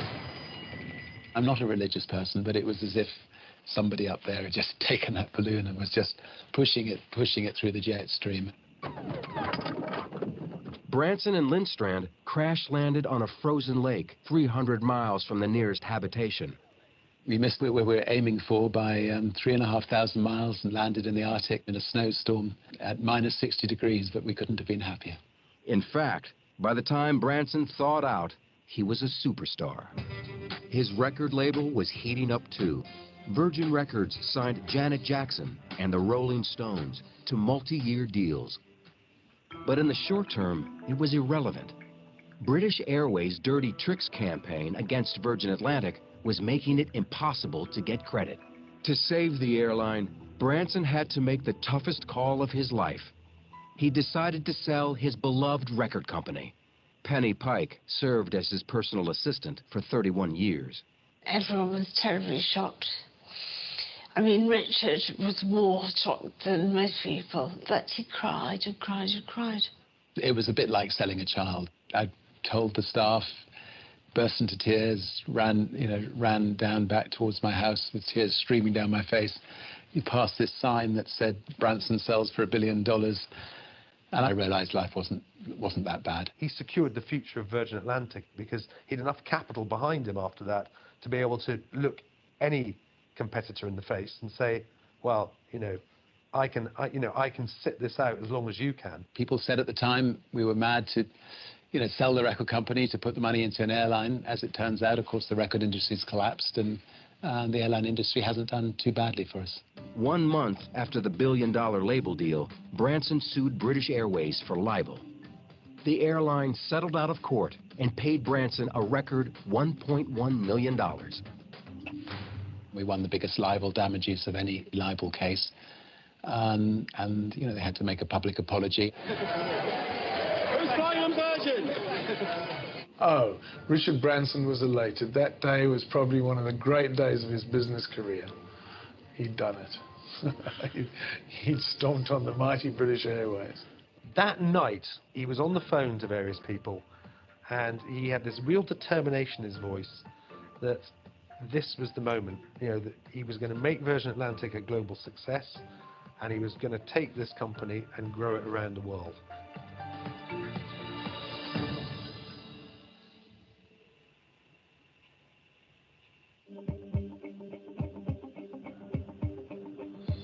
After selling Virgin Records for $1 billion in 1992, Richard Branson was ready to exploit his most valuable asset, the Virgin brand. We suddenly realized, we actually have, something which is something we've got to protect and we've got to nurture. The brand is ultimately what Virgin's all about. Branson was the brand, and he tirelessly promoted it. To date, he has virginized over 300 products and services. I think generally if you can create something you can be proud of, it's likely to be successful. I wasn't thinking, right, let's just take this brand into lots of different areas. I just felt, we can do better in health clubs. We can do better in the mobile phone business. Some ventures, like Virgin Brides and Virgin Cola, fizzled quickly. Then the brand stumbled with Virgin Trains. The acquisition came with a dilapidated infrastructure, and it took years to get the trains to run on time. But some endeavors have been breathtaking in their success. In 1999, Branson struck pay dirt. He partnered with service providers to launch Virgin Mobile. They supplied the network. He supplied the marketing and name, and the innovative idea of letting customers pay as they go. Bernd Schmidt, a professor at Columbia University's School of Business, is an expert in branding. The value of a brand is really in the intangibles, because customers are not just buying products, they're not just buying functionality, they're also buying an image, they're buying a lifestyle, they're buying an experience. He stands for certain things. He stands for service, for customer experience, for innovation, for fun. Branson was now business royalty and was honored in 1999 by his country's royalty. He was knighted by the Queen as a millennium icon for his contribution to commerce. Becoming Sir Richard did nothing to slow him down. 5 years later, he took Virgin Mobile public with an IPO that he said valued the company at $1.5 billion. Branson made each of his new ventures an independent company so that no single failure could bring the empire down. Nevertheless, analysts have regularly questioned the value of the Virgin Group, which is still privately held. The headlines would be, when's Branson's balloon going to burst? And every time we started something new, stretching the brand too thin. And sometimes they went far off the truth. The Virgin Group continued to spin off new ventures. And in 2004, Branson announced one of his most imaginative. He was going to take people into outer space, beginning with his own mother. I think we're within about 18 months of going up into space and then starting a whole new era of commercial spaceship travel. Hopefully hundreds, if not thousands of people will be able to have the chance to become astronauts and go into space. It's a huge risk. It's rather like putting your name, your brand on a Formula One race car. It's great when it's winning, but if it ends up wrapped around a concrete pole somewhere, then it has a lot of downside. Branson stretched the Virgin brand even farther in 2006. With his own airline spewing tons of CO2 into the atmosphere, he pledged to spend all profits from his transportation companies over the next 10 years, an estimated $3 billion, to fund research for an eco-friendly biofuel. He also launched the Council of Elders, a crisis intervention dream team led by Nelson Mandela. I'd reached the age of 55. I'd made good money. So I could pick up the phone to pretty well anybody and cut through and get things done. Suddenly I was in a position where I could maybe make a difference in the world. Critics have scoffed at the new socially minded Branson and point to the offshore tax shelters he has used for decades to protect his wealth. I don't think Richard's any different to the other very, very wealthy businessmen who've got armies of accountants and lawyers telling them, where to put their money, where to hide their money. Is he the people's entrepreneur? Only up to a point. Branson hasn't been able to safeguard all of his assets.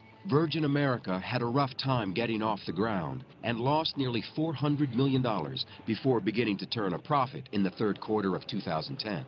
And escalating fuel costs have prompted Branson to hire a German bank to assess the value of Virgin Atlantic as a first step towards selling a portion of his shares. As he heads into his 60s, it's been a long and thrilling journey for the Virgin King. Branson's made his own luck. I think he's been very, very good at it. So it's not just a golden touch. I think he's worked for it. Of course, he's driven by money, but he's not impressed by wealth. He's more bothered about, do I have fun and do I have excitement? You got to have the balance. I've been extraordinarily fortunate. I've enjoyed every minute of my life. Going forward, most of my time will be spent on setting up not-for-profit enterprises and seeing them, tackling some of the big problems in the world. But at the same time, we will still have wonderful adventures, go to space, go to the bottom of the oceans, and still push ourselves and challenge my children and challenge the people around me and have a blast.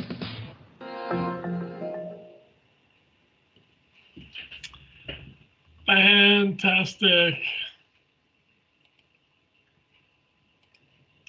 So what do you think of Richard Branson's lifestyle?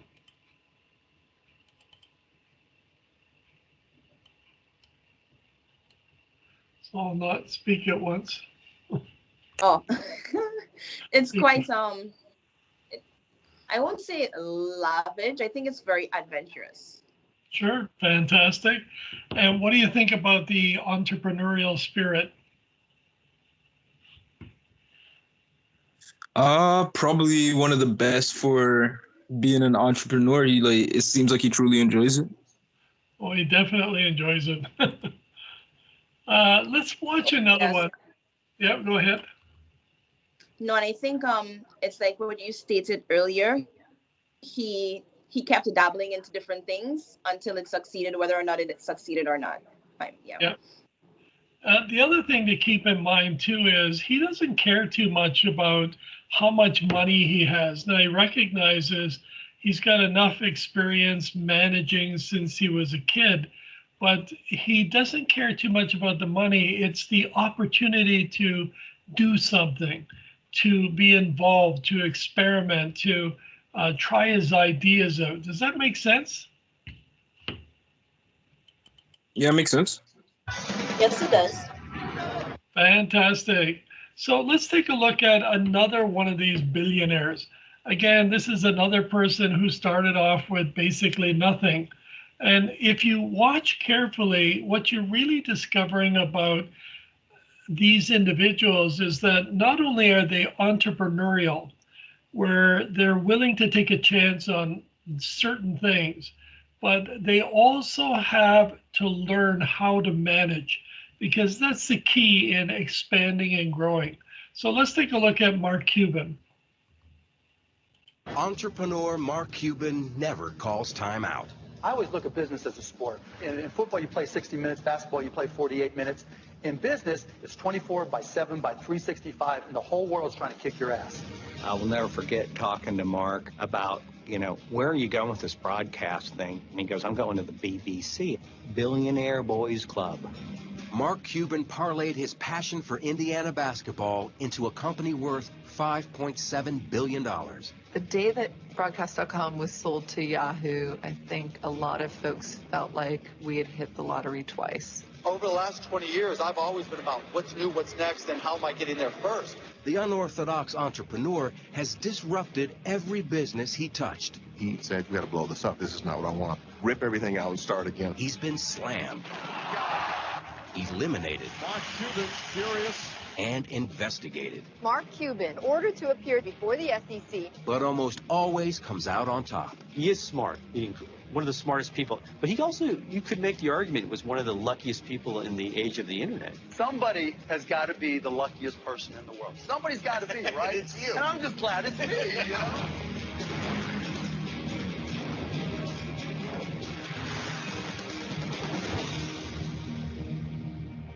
It appears that they are for sale on a game-by-game basis, but I can't figure out how to buy them.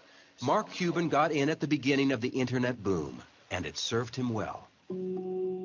His gold mine was called Broadcast.com, one of the first internet sites to stream events live. Everything from Victoria's Secret models to countless sporting events.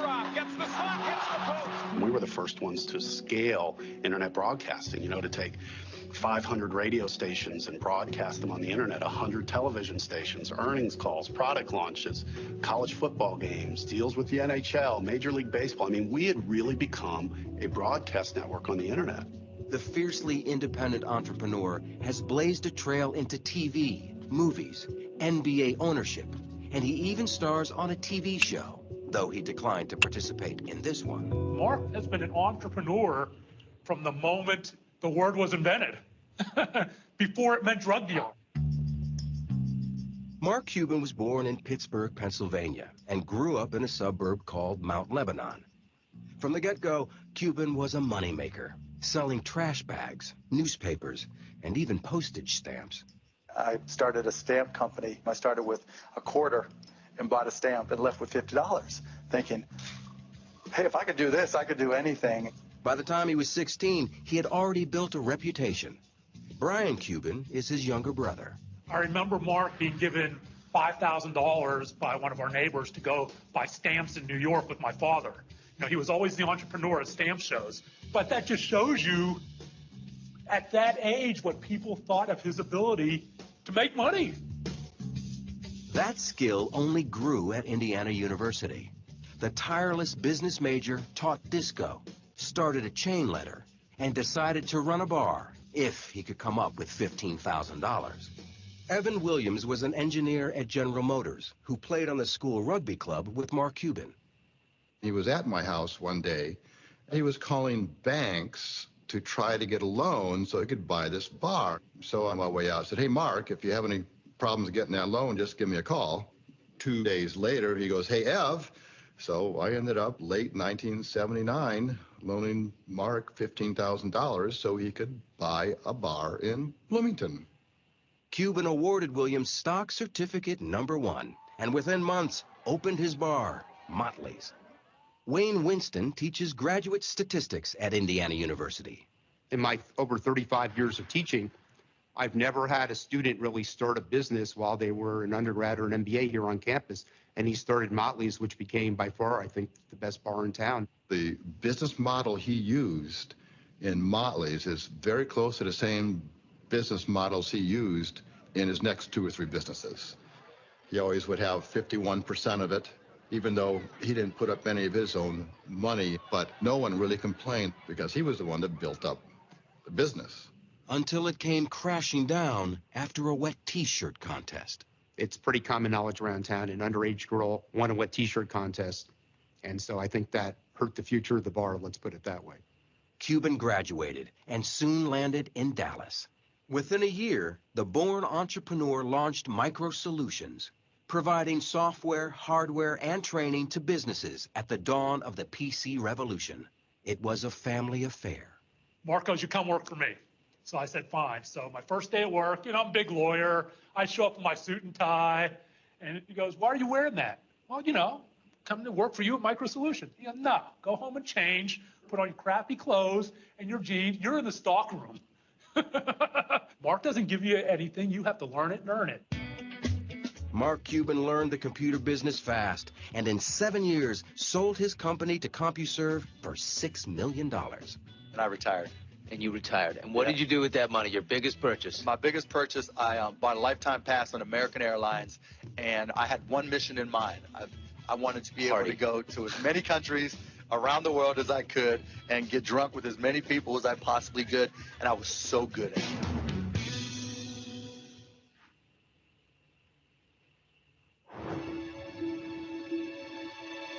In 1995, Mark Cuban came out of early retirement to reinvent radio.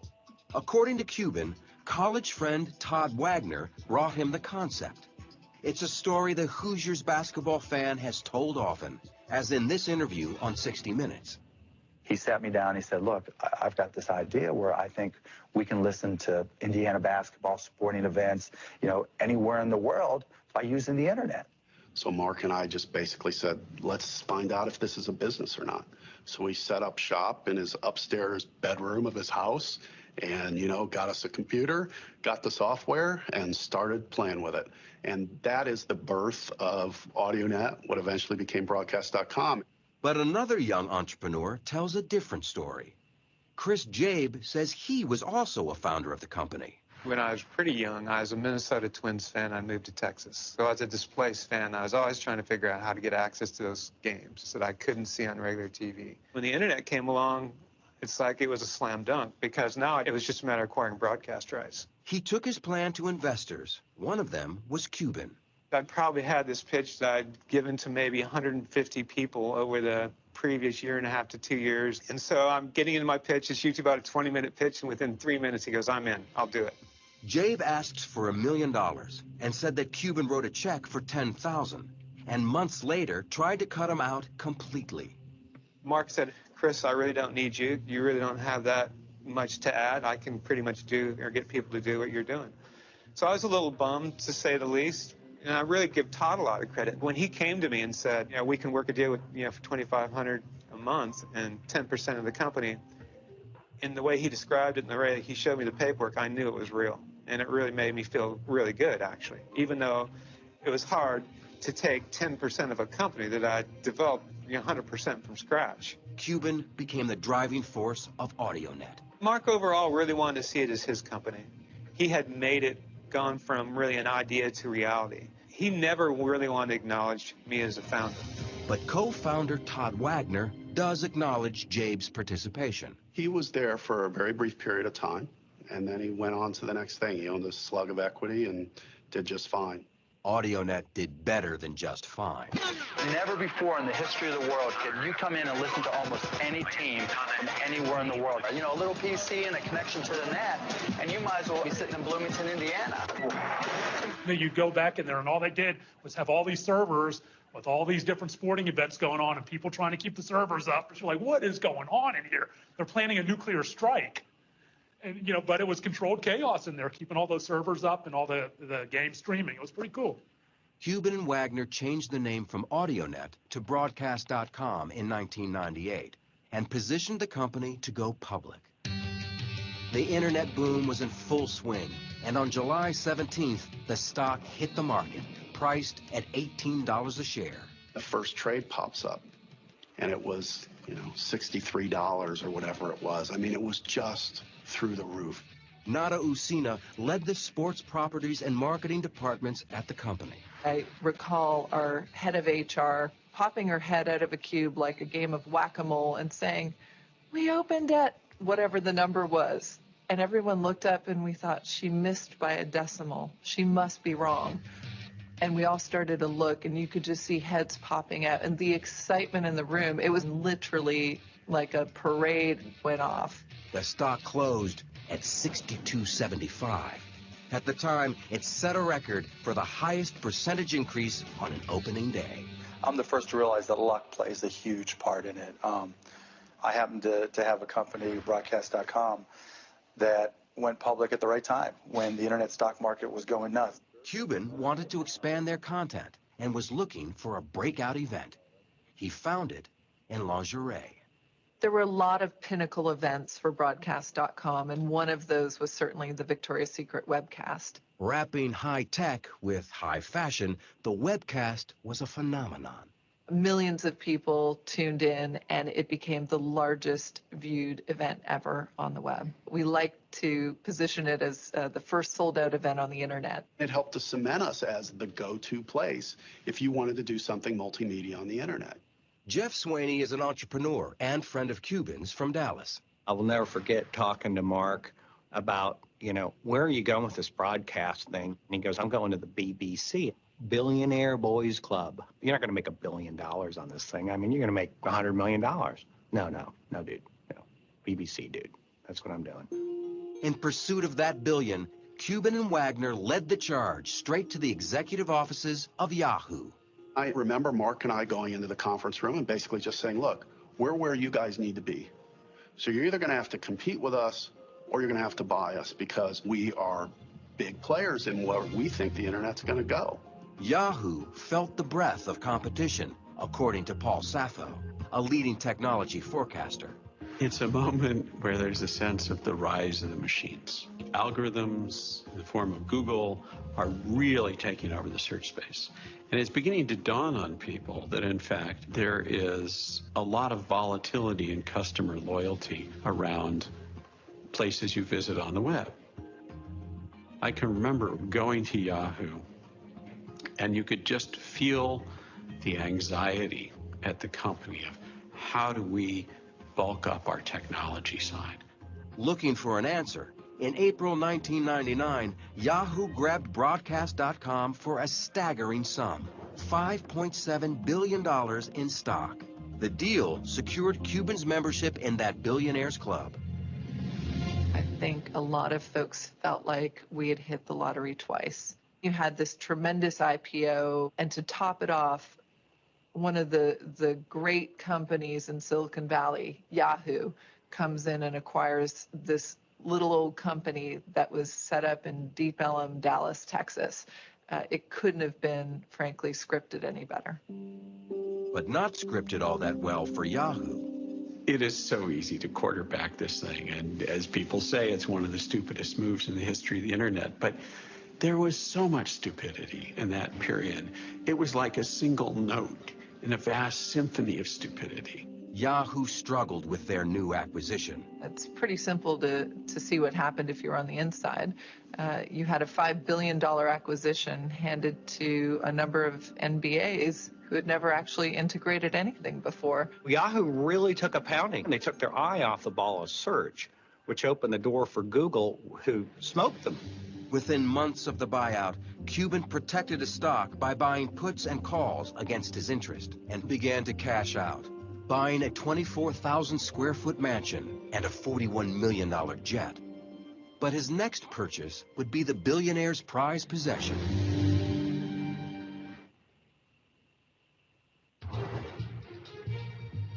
In January 2000, sports fanatic Mark Cuban bought majority ownership in the Dallas Mavericks from Ross Perot Jr.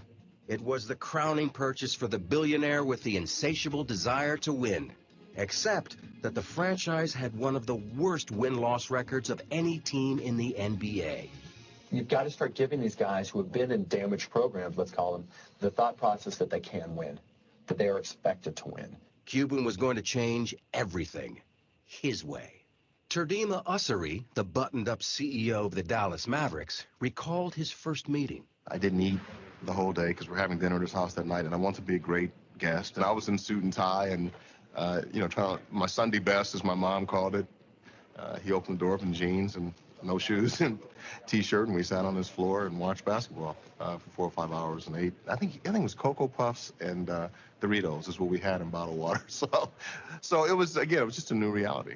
That new reality took effect the moment Cuban saw the traditional wood-paneled locker room in the Mavericks' new arena. He said, you've got to blow this up. This is not what I want. I want a loft. I want open ceilings. I want the guys to feel like it's a clubhouse, a place they'd hang out in. We got to get a pool table in here, and we got to get the DVDs, rip everything out, and start again in the clubhouse. The radical new owner booked first-class hotels for road games and would buy a team jet with legroom for 7-footers. All that stuff was new. None of that stuff had been done in the league before. Nor had an owner worn a Mavs Fan for Life T-shirt, or put his email address on the Jumbotron, or broken custom by ditching the skybox for courtside seats and yelling at the referees. No! FBI control at the timeout! FBI control at the timeout! Mark has said plenty that's gotten him in trouble. Scott Soshnick reports on sports business for Bloomberg News. My favorite one is when he said that a referee wasn't qualified to manage a Dairy Queen. But when he said that, Dairy Queen got upset. They wanted Mark to know that their managers are highly trained, highly skilled folks. And so the guy challenged Mark to come down and serve ice cream and to see how difficult it really was. There were probably 6 helicopters hovering above this poor Dairy Queen. There were probably 3,000 people outside, and he was there dishing out ice cream. He's a very, very smart marketing guy. And if he can turn a negative into a positive, he will. But Cuban's courtside criticism was a negative for David Stern, the longtime commissioner of the NBA. I think Mark was very impatient when he first became an owner because he strives for perfection. And he expressed his views in that regard. It wasn't a constructive enterprise to publicly criticize our officials, and it's prohibited by our rules. Those rules resulted in Cuban's first fine of $5,000, followed by fines of $15,000. 25,000, 250,000, 100,000, 10,000, and 100,000 again, all in his first full season as an owner. My job is to stand up for my guys, and if I think something's wrong, I'm going to do something about it. Reporter John Swartz followed Cuban's career for 13 years. That connects with people. You don't see that among many billionaires. They think they have to act a certain way. I don't think he cares. I think he honestly just give a damn what anyone thinks about him. Cuban's hands-on involvement brought immediate success. Attendance shot up more than 35%. The estimated team value leapt $50 million. And the Mavericks went to the playoffs in 2001 for the first time in over 10 years. Before he owned the Dallas Mavericks, they were the laughingstock of the NBA. They were winning 15 games a year. Once he took over, their winning percentage has got to be one of the best. It's got to be in the top 5.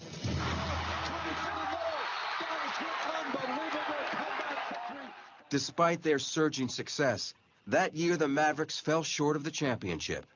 And success for Cuban in the film and TV business was also proving elusive. At the dawn of HD TV in 2001, he launched the first high-definition television network called HDNet, as he explained to Charlie Rose. We're available on cable, we're available on satellite, but viewers can go knowing that not only are they going to get great entertainment, but they're going to get great entertainment in the best possible picture quality. The network sputtered, barely reaching 350,000 homes in its first year. Cuban hit pause long enough to marry longtime girlfriend Tiffany Stewart, throwing a reception bash on his home court, the American Airlines Center. By 2003, he re-teamed with Todd Wagner and plunged into the movie business. We bought Landmark Theaters, which was a national independent theater chain. We invested and then bought Magnolia Pictures, a theatrical distribution company. We built on a home entertainment unit as well to that. And all of a sudden, we had built a vertically integrated media company, meaning we had production, distribution, and exhibition all under one roof, in a way that, frankly, we had not seen done before. It gave Cuban the pieces to shake up the movie business by releasing a film in theaters, on DVD, and TV simultaneously. Andy Fixmer is an entertainment reporter for Bloomberg News.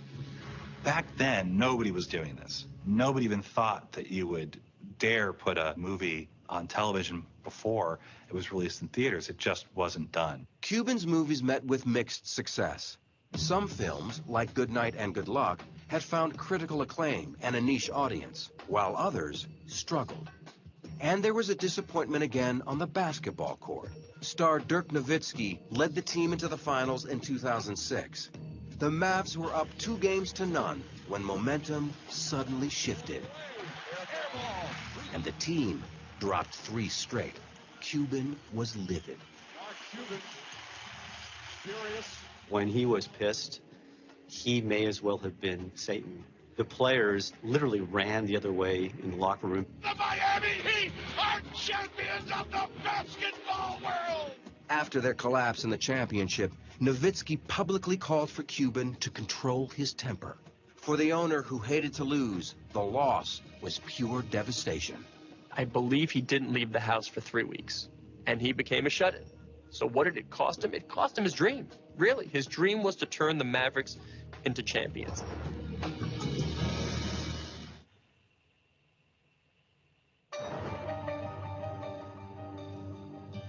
Mark Cuban, the former disco teacher, returned to dancing in 2007 in front of millions.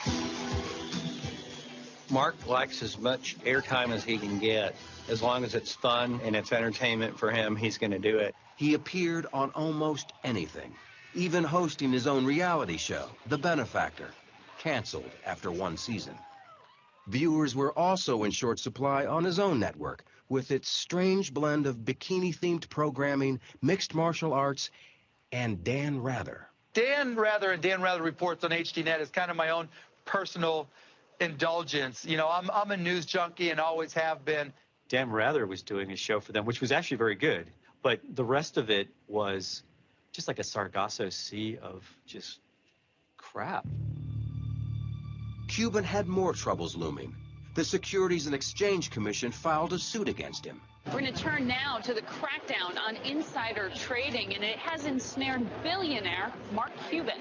The SEC alleged that Cuban dumped 600,000 shares of Mama.com as an insider trade. The 2008 lawsuit from the SEC says he sold shares of the company ahead of the company's own plans to sell more discounted shares to investors and avoided $750,000 worth of losses. On his blog, Cuban stated the claims were false. The suit was dismissed in district court, but the SEC appealed and the case was reinstated in 2010. While Cuban battled in the courtroom, he also prepared for battle on the basketball court. He dealt for key players, hired a new coach, and in 2011, the Mavericks fought their way back to the finals. Surprising everyone, the loudmouth behind the team bench went silent. It was different. I mean, still people went up and talked to him, but he said, not today, not me, talk to the players. With Mark in the background, it was this other guy, Dirk Nowitzki, and the team that Mark had assembled that in the end was able to win. What he's always dreamed of.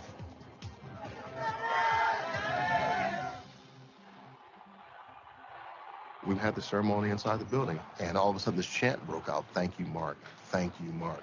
Thank you, Mark." How many times have you heard of a building chanting, "Thank you" to the owner? That's pretty unique. With a championship banner finally in place, Cuban rebranded HDNet, calling it Access TV. In addition to Ryan Seacrest, Cuban partnered with two of the most powerful names in music and entertainment. He lives in Dallas with his wife and 3 children. On his personal blog, he sounds off on everything from executive compensation to personal health. Whether brilliant or just plain lucky, Mark Cuban will always be looking for his next big move. He's going to challenge conventions. He's going to change how people think. He's definitely a guy to always keep your eye on. He's brash. He's not afraid of controversy, but he's also one of the most brilliant strategic thinkers I've ever met. Is the glass of water half full or half empty? Mark's going to be the guy asking who's pouring it. You can look at things and say, this is the way they've always been done. I like to look at it and say, well, if everybody's doing this way, that's not where the future is. You have to look somewhere else. And, you know, if that pisses people off, that's their problem.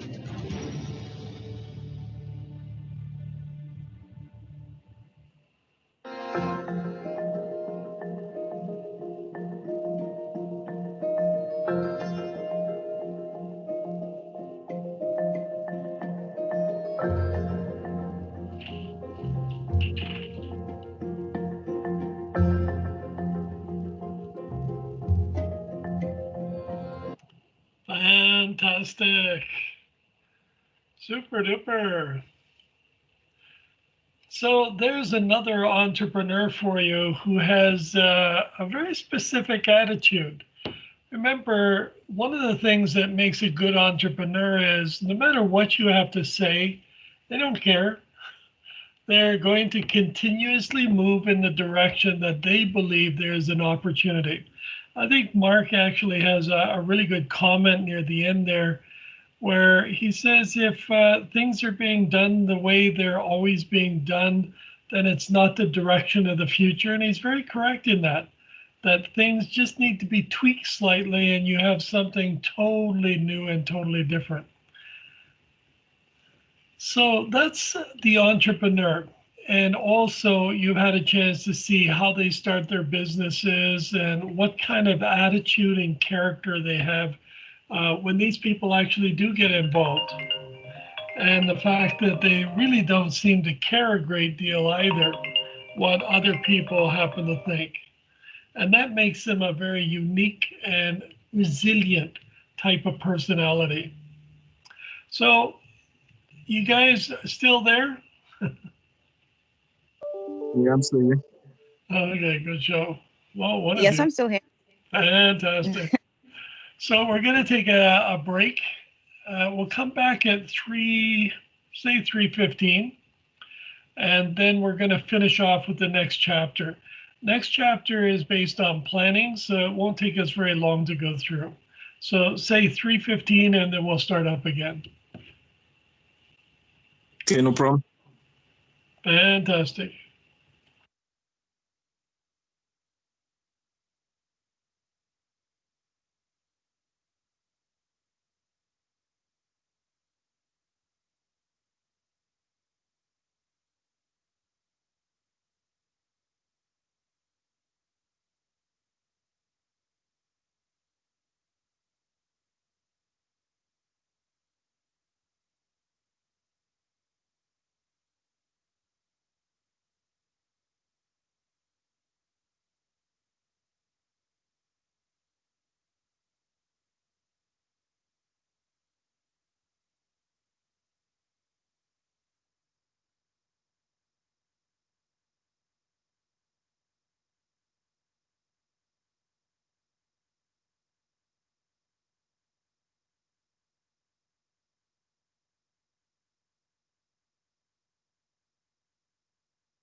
Okay, are we all back?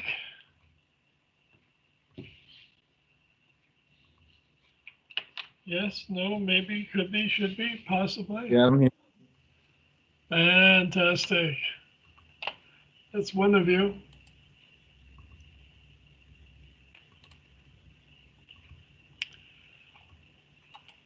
Okay, so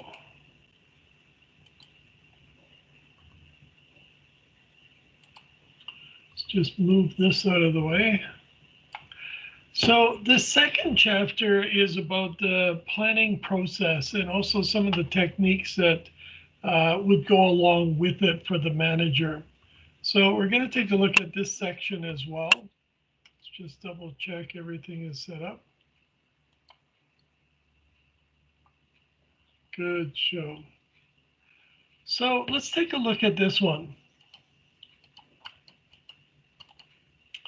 There we go. So there's a few questions we need to answer in this chapter as well. Why and how do managers actually go about the planning process?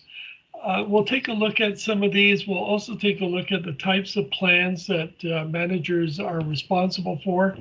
This particular question, the answers to it, you need to know for your final. So make sure that you take this one into consideration. Also, what are the useful planning tools that are available? And in addition to this, how can plans be well implemented? So let's take a look at these ones. Whoops, there we go. So the first one is, why is it important? If you want to utilize the resources that are available to your particular, let's say, department or your organization, you really do have to have good information. So you have to plan ahead so that you can make the proper decisions in order to move forward. So it's the process of setting objectives of what you need to achieve. Remember, depending on your level of management, each level has a different set of requirements as to what they're trying to accomplish, whether it's the big picture, steering through the industry, or it happens to be the day-to-day operations or any level thereof. So we need to really have this information so that we can really make good plans. Also, the objectives, which are identifying the specific results or desires that you would like as an outcome that is going to help you move towards the goal of the company. Again, the planning is really essential that you have done it in advance so that nothing really catches you off guard. You have what if scenarios, etc. And the plan itself is nothing more than just a statement of action steps that you have already objectified and made sense of, and you've been able to identify what the potential pitfalls and the let's say, the methods of achieving the particular results that you're looking for have been definable. The steps in the planning cycle also need to be broken down. So defining your objectives, what is it you really want to accomplish? Once you understand what it is, you can identify it, then you can plan for it. And then we need to know, where are we right now? Where do we want to be? And we can begin to actually extrapolate how we're going to get to that particular point. So we can plan ahead for step by step how we achieve that result. It's just the same thing as planning for a vacation. You want to plan it so that you don't run into any issues along the way. So we develop a premise regarding the future condition. What do we expect or anticipate? Analyzing and choosing among the action alternatives. What could we do? I was recently watching a video from a fellow in Thailand, and some people had gone to visit. And when they went to visit was the wrong time of the year because there was no hotels open. So you want to make sure you have the plans. What will I do if, again, if your department needs to produce something or it needs to address a customer, do you have what it takes to implement a strategy that will fulfill those obligations? Implementing the plan and evaluating the results. Remember that control process that managers need to do. You need to evaluate and analyze to determine, did it work or didn't it? And if not, what can we do the next time that would be different, and then amend your plans accordingly. Within this system, and each chapter from this point forward will deal with a different section, we're really concerned with this 1 out of the 4. And I want you to memorize these once again: the planning, the leading, the controlling, and the organizing. But we need to know how we're utilizing that information. So deciding where you want to go, number 1, and also decide how best to go about getting there. So the benefits of planning, once again, it helps you make proper decisions. It helps you to define your resources, make sure that you have the implementations necessary, and that you have taken into consideration what could go wrong, and then determine the timing schedule for every activity that takes place so that you basically know what should be happening. Not necessarily will it happen that way, but you need to know that. And you also need to know when to check and have these little benchmarks in there that will tell you you've achieved something, you haven't achieved it, and what changes should be taken. Personal time management. Again, it's one of those things where you definitely have to have a strategy. Do say no to requests that, let's say, distract you from what you need to accomplish or you should be doing. And don't get bogged down in details that can be addressed at a later point. Most managers run into these situations, especially telephone calls or people dropping into your office. You need to be able to learn to say no. You need to be able to close the door when you need to focus on something else. So time management for managers is crucial, because out of all the people I've ever met who are in management, the one thing I've often noticed is they don't know how sometimes to close the door. They leave it open when they should and know they should be closing it, or they attend meetings where they know they're going to have to make up the time later. So again, it's a question of managing your time very efficiently and very effectively. Personal time management tips: don't let drop-in visitors bug you, okay? Lock the door. Prioritize. Don't become calendar bound.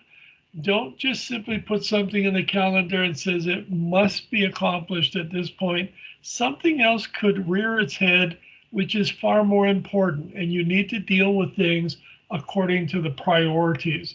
So do follow priorities rather than getting distracted by all little, let's say, visitors coming in, or your calendar says, oh, it's time to make a telephone call. If you need to do something else that's far more important, that's what you should be focused on. The next question was, what type of plans do managers use? Now, as I said, this is a very important area for your final exam. There are 3 fundamental forms that we're going to be dealing with. Now, we're going to name them different things as we go along. Short-range and long-range plans. Short-range plans, these are the plans that a company must take a good look at on the senior levels of management. Their objective is to be able to move through. This is all the way to the long-range plans. They need to be able to see what's happening in the industry and be able to avoid any pitfalls. So maybe there's a recession coming, or maybe financially it's going to be excellent times, or maybe there's going to be a glut of employees, or maybe there's going to be too short number of employees. So all of these things have to be taken into account before they happen. So intermediate plans and also long range. People vary in their capacity to deal effectively with different time horizons, and this is quite true. And higher management levels focus on the longer perspective. They're looking over several years to make sure that that company continues to survive. So their plans are based on what could happen. The strategic and tactical plan. The strategic plan, a set of broad, comprehensive, and long-term action directions for the entire organization, looking ahead for 5 years, 3 years, 1 year, so that you can see how the company fits into its environment and what changes will be necessary, what is taking place within the industry. The tactical plan is on a different level. So senior management, strategic, and then of course the tactical. So how are we doing this? And it defines that the need to be done in specific functions to implement the strategic plan. It's almost like taking a strategic plan as a big cake, and then the tactical is break it down into slices. So we are going to break it down into production, finance, facilities that are required, marketing initiatives, human resources that need to be acquired or implemented within our company. That's the tactical side. That's make the strategic happen. And usually these plans, the tactical, are based on a smaller period of time, such as within a year. Operational plans, well, these ones too also are required. So this is the policies, broad guidelines for making decisions and also taking action to specific circumstances that may rear their heads, and also rules and procedures. Again, plans that describe exactly what actions are to be taken in specific situations. Again, you need that what if scenario also built into this. So what happens if something goes wrong? Budgets are really important during that period of time because you may need to hire more staff but not have the money within your budget. So you need to plan ahead. How much do I think I'm going to need? So there are several different kinds. You've heard of this in your accounting course as well. There is the fixed, allocated, stated, let's say allocate stated amounts of resources. Also flexible, allows resources to vary as the year goes by. And also zero-based budgets. Every budget must start over in the new year. So every time you go to another year in the company, you automatically start from scratch. The other ones may actually be consistent and continuous in carryovers. The next question, which was also important, so just keep in mind, and I'm just going to reiterate, you definitely need to know these three different types: strategic, tactical, and operational. You need to know those three. Okay. So the next question, once again, what are the useful planning tools and techniques that are available? Well, there's quite a few of them. The ones we're interested in here is for the forecasting. We really do want to make good decisions, but you can't do it unless you have really good information. So making assumptions about what will happen in the future is really important because, let's face it, if things change on you, it can really cause a lot of problems. And I'll give you a personal example. During the 1980s, one of my companies, I had two locations at that time. The two locations I had, one in Mississauga, Brampton, and the other one in Oakville. And both locations were quite large installations. And the problem I ran into is I didn't see it coming, and that was a recession. I really didn't see it coming, and I made all kinds of plans. I bought new equipment, which if I had seen what was about to happen in less than a year, I probably would have shot myself because I ended up buying all brand new equipment, and it was no money at the end of that period for sure. So it's really good to plan ahead, and you need to really take a look at what's going on around you. Also qualitative and quantitative forecasting. And some of this is done on a computer, or you could do it on a spreadsheet, just evaluating your costs and statistical evaluation. All forecasting relying on human judgment. Again, this is really what it's all about. You're trying to make realistic decisions and then plan for it. In other words, planning involves deciding on how to deal with what could go wrong during this forecasted period of time, or what could go right. If you acquired a whole bunch of brand new customers, you recognize as well as I do, you're going to need more staff. You're going to need to burn the lights a little longer, so higher electrical costs. Probably if you're doing just service, then those people are going to have to apply more service out the door, and you're going to have to keep track of it and to see how much is there and how many people you're going to have to hire. So we really do have to forecast very carefully. Contingency planning, you never know when something will go wrong. You could get hit with a really bad storm. Let's say you got a really bad storm and your roof got damaged and it's leaking, so your staff can't work, you can't work. Maybe your car has broken down and you needed your car to make visits to customers. Anything can go wrong, and you need to have contingency plans. What will I do if? So identifying the alternative courses of action that you could implement as quickly as possible. If you don't do it in advance, you're going to find yourself with a problem. And I'll give you an example of a lesson I learned a long time ago. My truck broke down. I needed another truck. I needed to rent one. And I had a hell of a time trying to find anyone who had a rented truck. Why? It was the end of the month and everybody's moving. So when people are moving, you can't get those trucks. I needed to make deliveries. And unfortunately, I couldn't do that. I ran into serious issues with that. So if I had a contingency plan, I would have found an alternative. And I would have known where it is, when it is available, when it's not available, and what else could I do. So contingency plans, anticipating the changing conditions, is really important, that you recognize what can happen. Scenario planning is another one, a long-term version of a contingency plan. You really need to perceive the worst possible situation that can take place.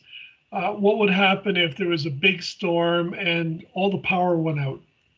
What if it stayed out for an entire week? What are you going to do?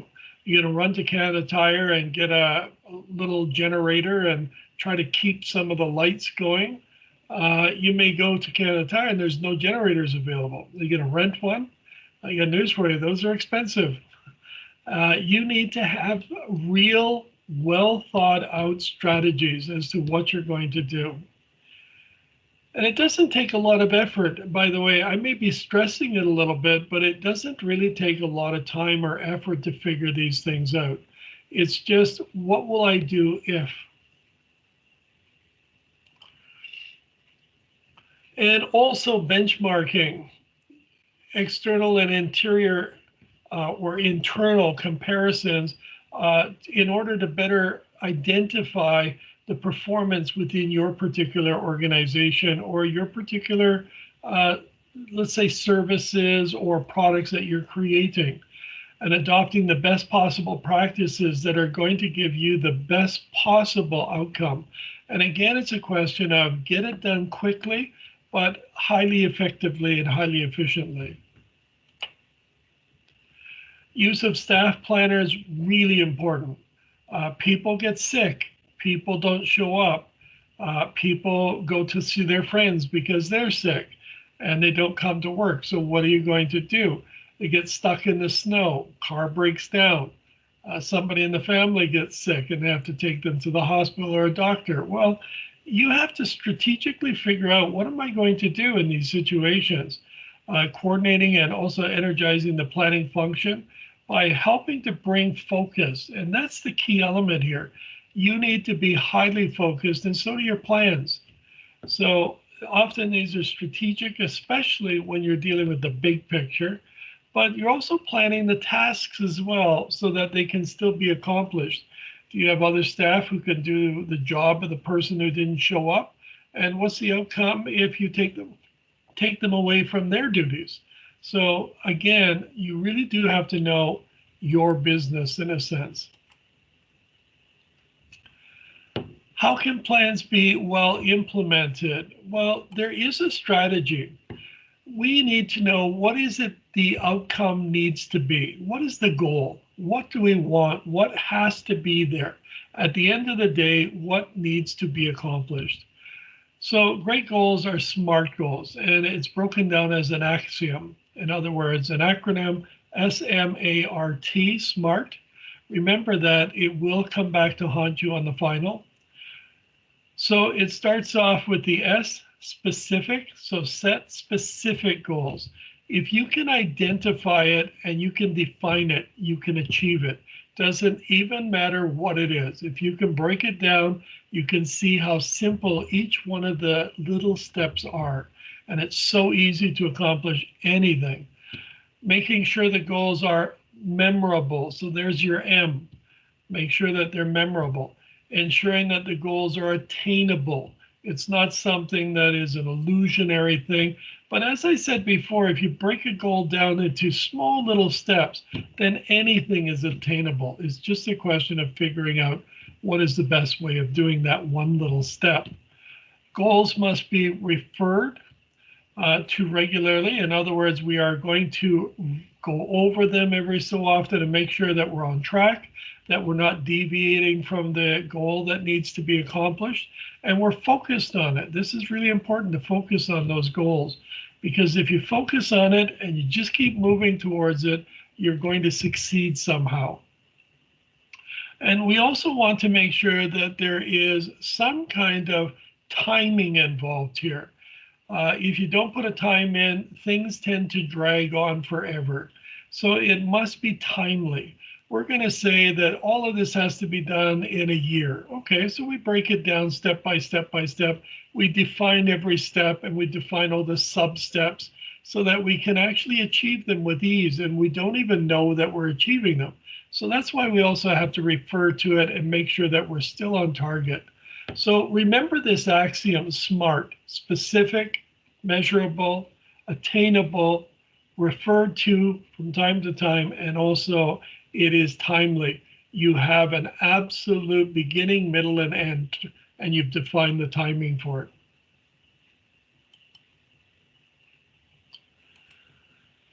So goal alignment. All goals should be defined based on the corporation or the company or the interest of your department.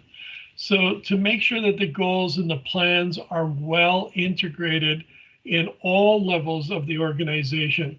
And this fundamentally is the responsibility of senior management and the marketing department. This is why marketing is so important, is because they're there to focus the company's resources. All goals should be advance the, let's say, overall corporate mission or purpose, why you exist in the first place and what you're trying to achieve. Everything has to move in that direction. Once you get off target, it's so hard to come back on target again because people get too used to doing their own thing their own way. Hierarchical structure of a business, mission, and the purpose. So this is a sample. Serve the world as a member of one supplier and recyclable food containers. Well, this is their mission and purpose. Of course, now we need senior management to be able to focus all resources in that particular direction, and also to watch and manage and make sure that we're on target.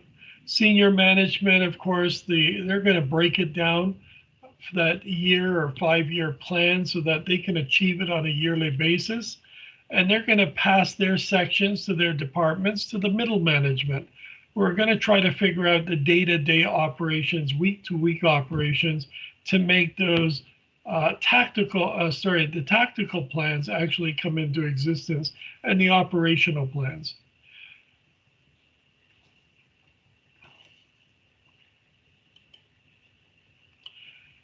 So here's another term that will come back on your final test, and that is management by objective.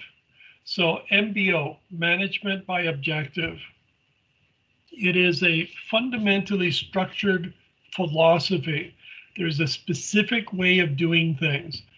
Supervisors, team leaders, and workers jointly set performance objectives, and they achieve them, and they move towards them, and they focus towards them.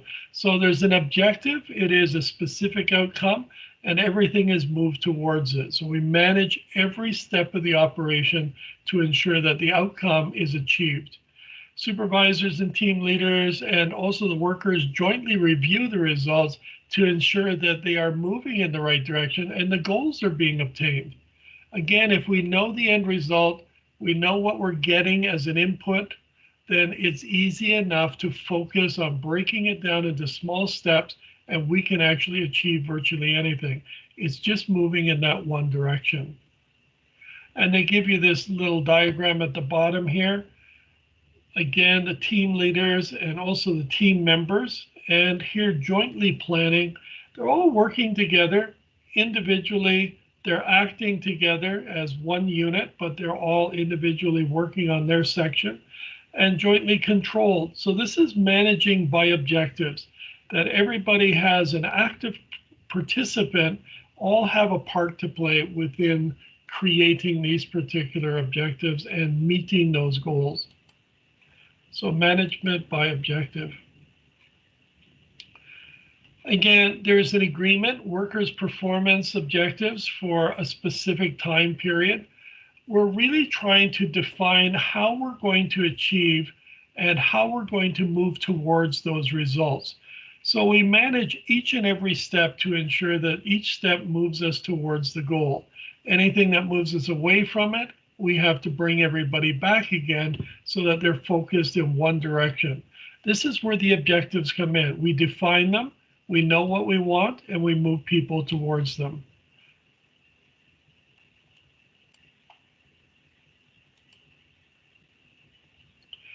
So different types of managed by objective, performance objectives, improvements within the organization or improvements within the process, personal development, training, developing those individuals, or it might actually be that we're trying to coach those individuals, and maintenance and maintaining our structure, our equipment, our workforce, maintaining our ability to actually move towards those objectives. So ensuring that we have everything in place. And some of the criteria for effective performance objectives, well, once again, the key element within anything is break it way down. You know, when you see something of a goal and the company says, well, we want to increase production by 4% this year, that's a realistic goal. However, it may not be realistic if you don't have the right equipment, and it might be not realistic if you don't have the right people. But you start looking at it from the perspective of it's going to be 4%. What you really need to do is break that right down, define it. Okay, how many people are required in order to achieve that based on what we have now for production? If we were to change some of the timing around for some of the production, well, how can we do that? Can we move desks closer together? Or do we have to ensure that certain people who are better at doing certain tasks do all of those tasks, and then we have somebody else do something else that they're better at, and that might speed up the process? So you start breaking it down and redefining it. You know your goal, you know the outcome, but now you have to take a really specific look, break it right down, define it. And time defined. You cannot move towards any kind of an objective if you can't put a timestamp on it and say it's got to be done within a certain period of time. But it also means breaking that down too. How much time will be necessary for training? How much time will be necessary for people picking up speed? It might take a month or it might take 2 months. But if I can define it, then I can check on it and I can analyze it and I can control it by correcting it if it gets out of hand. And challenging, once again, and measurable, we need to be able to define things again. So measurable, challenging, also time defined and specific. These are the criteria for performance objectives.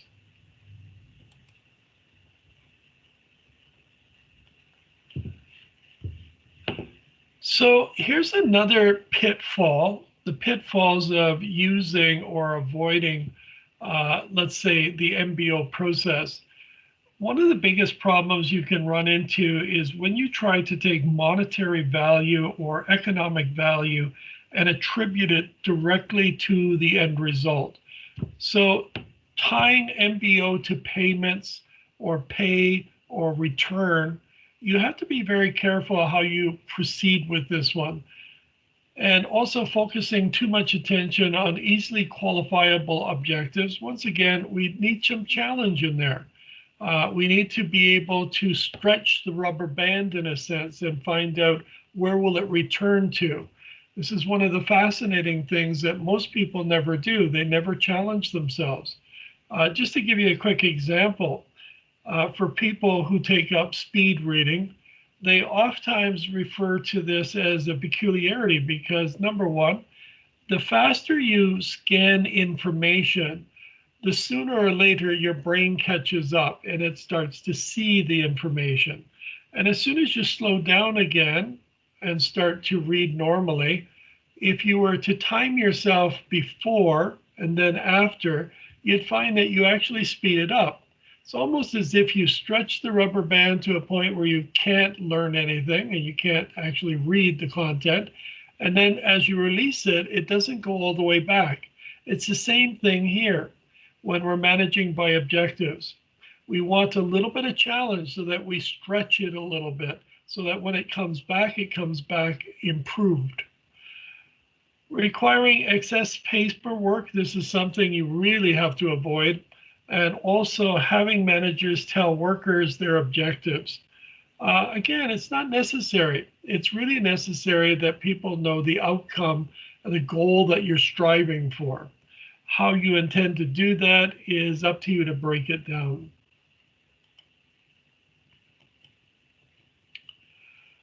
Some of the advantages of managed by objective, focusing workers on the most important tasks and the outcomes that you're looking to achieve, so those particular objectives. Focusing your management or your supervision efforts on the important areas where they can do the most good, coaching, supporting, training, things that are going to do the maximum and provide the best possible return. Contributing to the relationship building. Once again, we want to have a strong workforce and we want everybody working together as a collective. Giving the workers a structured opportunity to participate in the decision making is brilliant because when people have an opportunity to show you how they would use their skills, they oftentimes can figure out some of the most complex issues that you hadn't taken into account. Remember, for managers, you don't do everybody's job. You hired them to do that job. So sometimes you are blindly unaware as to how they can do it better. But you might think you know. It's better for it to come from them. So making them part of the process is really to your advantage. Participation and also involvement in the planning includes people who will be affected by it. So when staff members are actually going to have to live under your plan, it's nice to have their input. Remember, you want to make really good educated decisions, but you don't do their job and you need that knowledge from them. There may be subtle little nuances that you're totally oblivious to, and therefore you need that input so that you can plan for those problems that could actually come out of nowhere. And benefits of participation and involvement, well, of course, it promotes creativity in the planning. It means it becomes a more dynamic process and a lot easier to do. Increasing available information, you don't have it all, so you might as well open up to other people. And fostering understanding, acceptance, and also commitment to the final plan. Again, when people feel like they are participating, they're much more likely to participate and uphold that plan. In other words, try to achieve it. Because remember, they had something to do with it. How participation and involvement helps the business commitment to the plan? Well, once again, if everything is working towards your particular outcome that you're looking for, then it provides everyone with a definitive understanding as to the reason and the rationality and the goals that you're trying to achieve. You're defining the objectives, determining where things stand. Where are we right now? Where do we want to be a little bit later? Developing the premise regarding the future condition. What is the most likely end point that we could reach, and what are the struggles that we'll run into? Identifying action alternatives should we run into problems, and what can we do? Implementing the plans and evaluating the results. Whenever you achieve something, test it against your plan to see, did you actually reach that end result on time, before time, after time? Was it with hurdles that you hadn't pre-planned for? You need to amend, because you're going to do these things over and over again. You want to make sure you're prepared for them. Huh. Oh my God, is that it already? Copyright? Fantastic. Fantastic. That was quick. Was that easy or what? Any questions so far? We covered a lot of territory. No questions. No, sir. It was a lot, but it's pretty fast because of the two movies. They're interesting. There's a lot in those movies that are covered by everything we've just talked about. It's not a difficult scenario to understand what an entrepreneur, what a small business, what good they do in society, and some of the characteristics of being an entrepreneur. When it comes to planning, we recognize that if you don't plan, you don't know where you're going, you don't know what you're going to do. So you really do have to struggle a little bit to figure out and get the information from other people to help you. But if you plan ahead, you can always achieve anything. A lot of people just don't understand that philosophy, and they oftentimes think it's a little too difficult to do. But sitting down for an hour or so and just kind of strategizing, where are we, what's happening, what's going to happen next? If we got 10 new customers, would I have enough staff? Would I have the capability based on what's been happening up to this point? You might find that you can't even keep up with what you have. So by analyzing it very carefully, you can begin to create plans to protect yourself. Because the worst case scenario is you get so busy, so fortunate to have so many new customers, your opportunities are endless, you go broke. Because no one would be able to get their product or their service, and you wouldn't be able to provide your employees with pay because they wouldn't be able to achieve anything.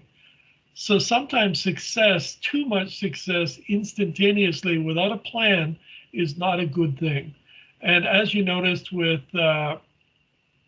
situations that both of those entrepreneurs were talking about, especially Branson, when he was talking about acquisition of different companies, he was actually not knowing what to do, but he was an entrepreneur, which usually they don't care and they just jump forward anyhow.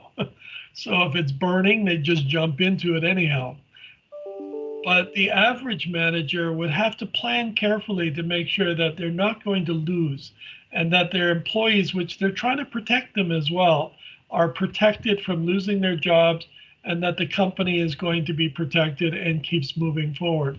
And that's that fiduciary duty that they were talking about yesterday as well.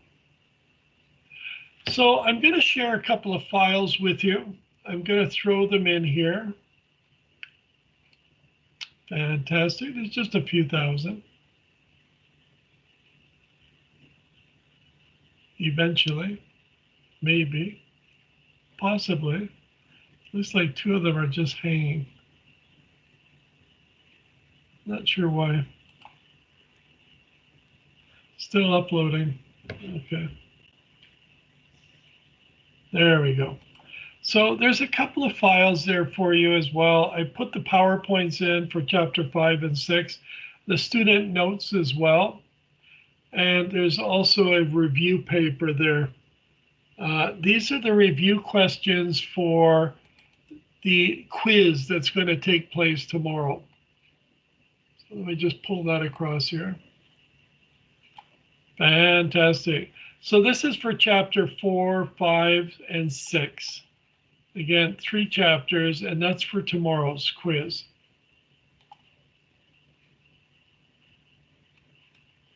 Piece of cake.